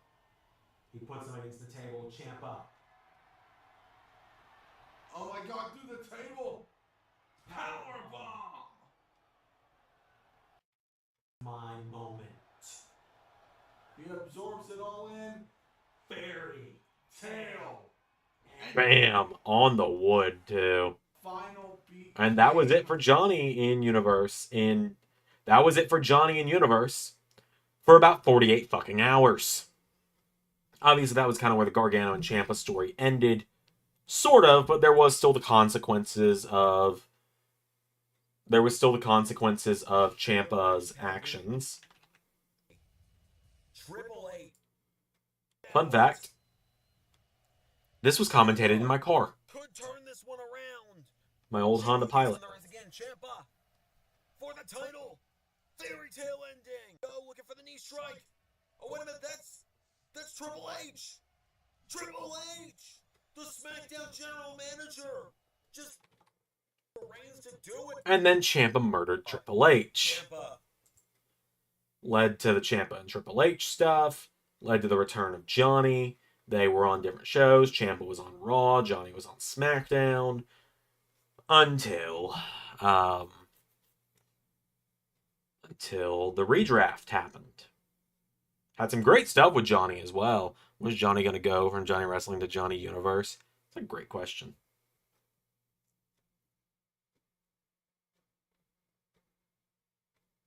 Oh yeah, I started uploading the music videos for members. Like, people couldn't just go back to the live streams they were from. Then the top guys in AEW, the consequences of Ciampa's actions. Yup. But, like, Gargano was back. They were on different shows. The redraft happened. Johnny came to Raw. Of course, the Gargano and Cody stuff was some of my favorite stuff from Cody's title run. Johnny Universe is a pretty solid nickname. I might have to keep that one in mind. But yeah, the redraft happened. We got new beginnings. And I believe that the Gargano and Ciampa stuff officially kind of started being teased. Kind of here-ish with the Face Judgment. Where it was like, yeah. Oh, I don't like to talk about the original Judgment Day lineup of Dijak, Corey, and Rhea. Just Ray and I wanted to do something different, and in the end, it was just the wrong move. And I stand by that.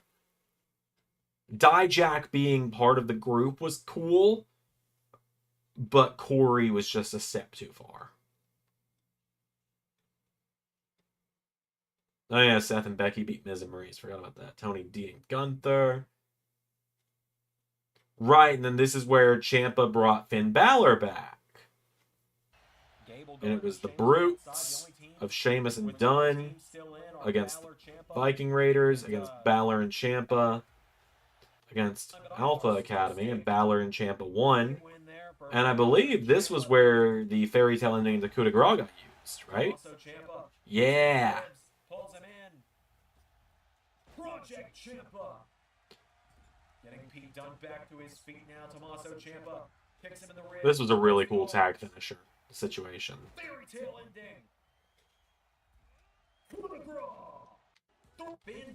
Because at this point, this is when NXT wasn't going to happen. See Orton do a punt to KO for revenge. Maybe. But yeah, and then it got to Clash of Champions, where Finn immediately betrayed Ciampa. And now, I believe, here is where it started to get teased. The ring. This is where it's going to be fun. Pretty much at this point, guaranteed to be the first man to reach 100 matches in LS11 Universe. Wait a minute, hold on.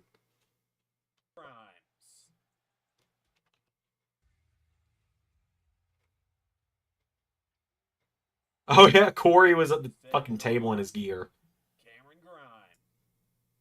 I don't need to wrap up stream soon. We're almost caught up at this point, so. At one point, Cameron Grimes got stuck in the void in 2K22. That's all I remember.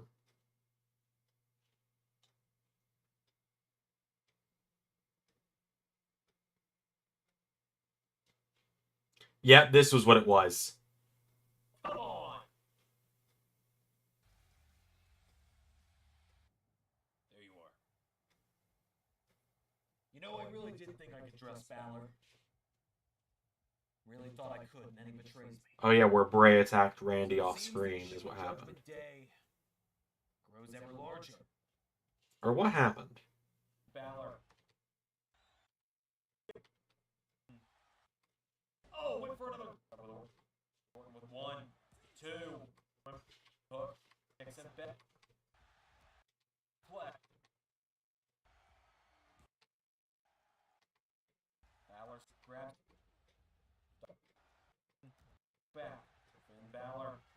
Okay. Hell, come on. What the hell? Oh, what the hell? Come on. Yeah, Bray was supposed to appear and attack Randy here. I guess I accidentally didn't edit that right. You know, I really did think I could dress Balor. Really thought I could, and then he betrays me. Never noticed that. Whoops. So it seems the issue with That's a Judgment 3-year-old Day episode almost. grows 2-year-old worse. episode almost. That's fine. No one's really thinking about it Seems we nowadays. find ourselves here again. You know how the saying goes, though. You want something done right. Yep. I know exactly how it goes. DIY was back. They won the tag titles at Bad Blood. Yeah, I don't want to talk about that tables match, Zach. I really don't. I never want to talk about that tables match again, honestly. I know which one you're talking. I know the tables match of which you speak, and I never want to talk about it again. DIY showed up. They were back together. They are DIY. In their way to the ring. Some pretty cool gear as well. DIY is And in pretty quick fashion, they won the tag titles. After the And like pretty much from there, they just have been friends again ever since. Only like kind of. It was certainly a match. Hey man, I restarted it and it still was bad. At that point, it was clearly God telling me not to do it. That's how I've taken it. But yeah, at that point, Gargano and Ciampa stuck it out. Nothing really changed from there.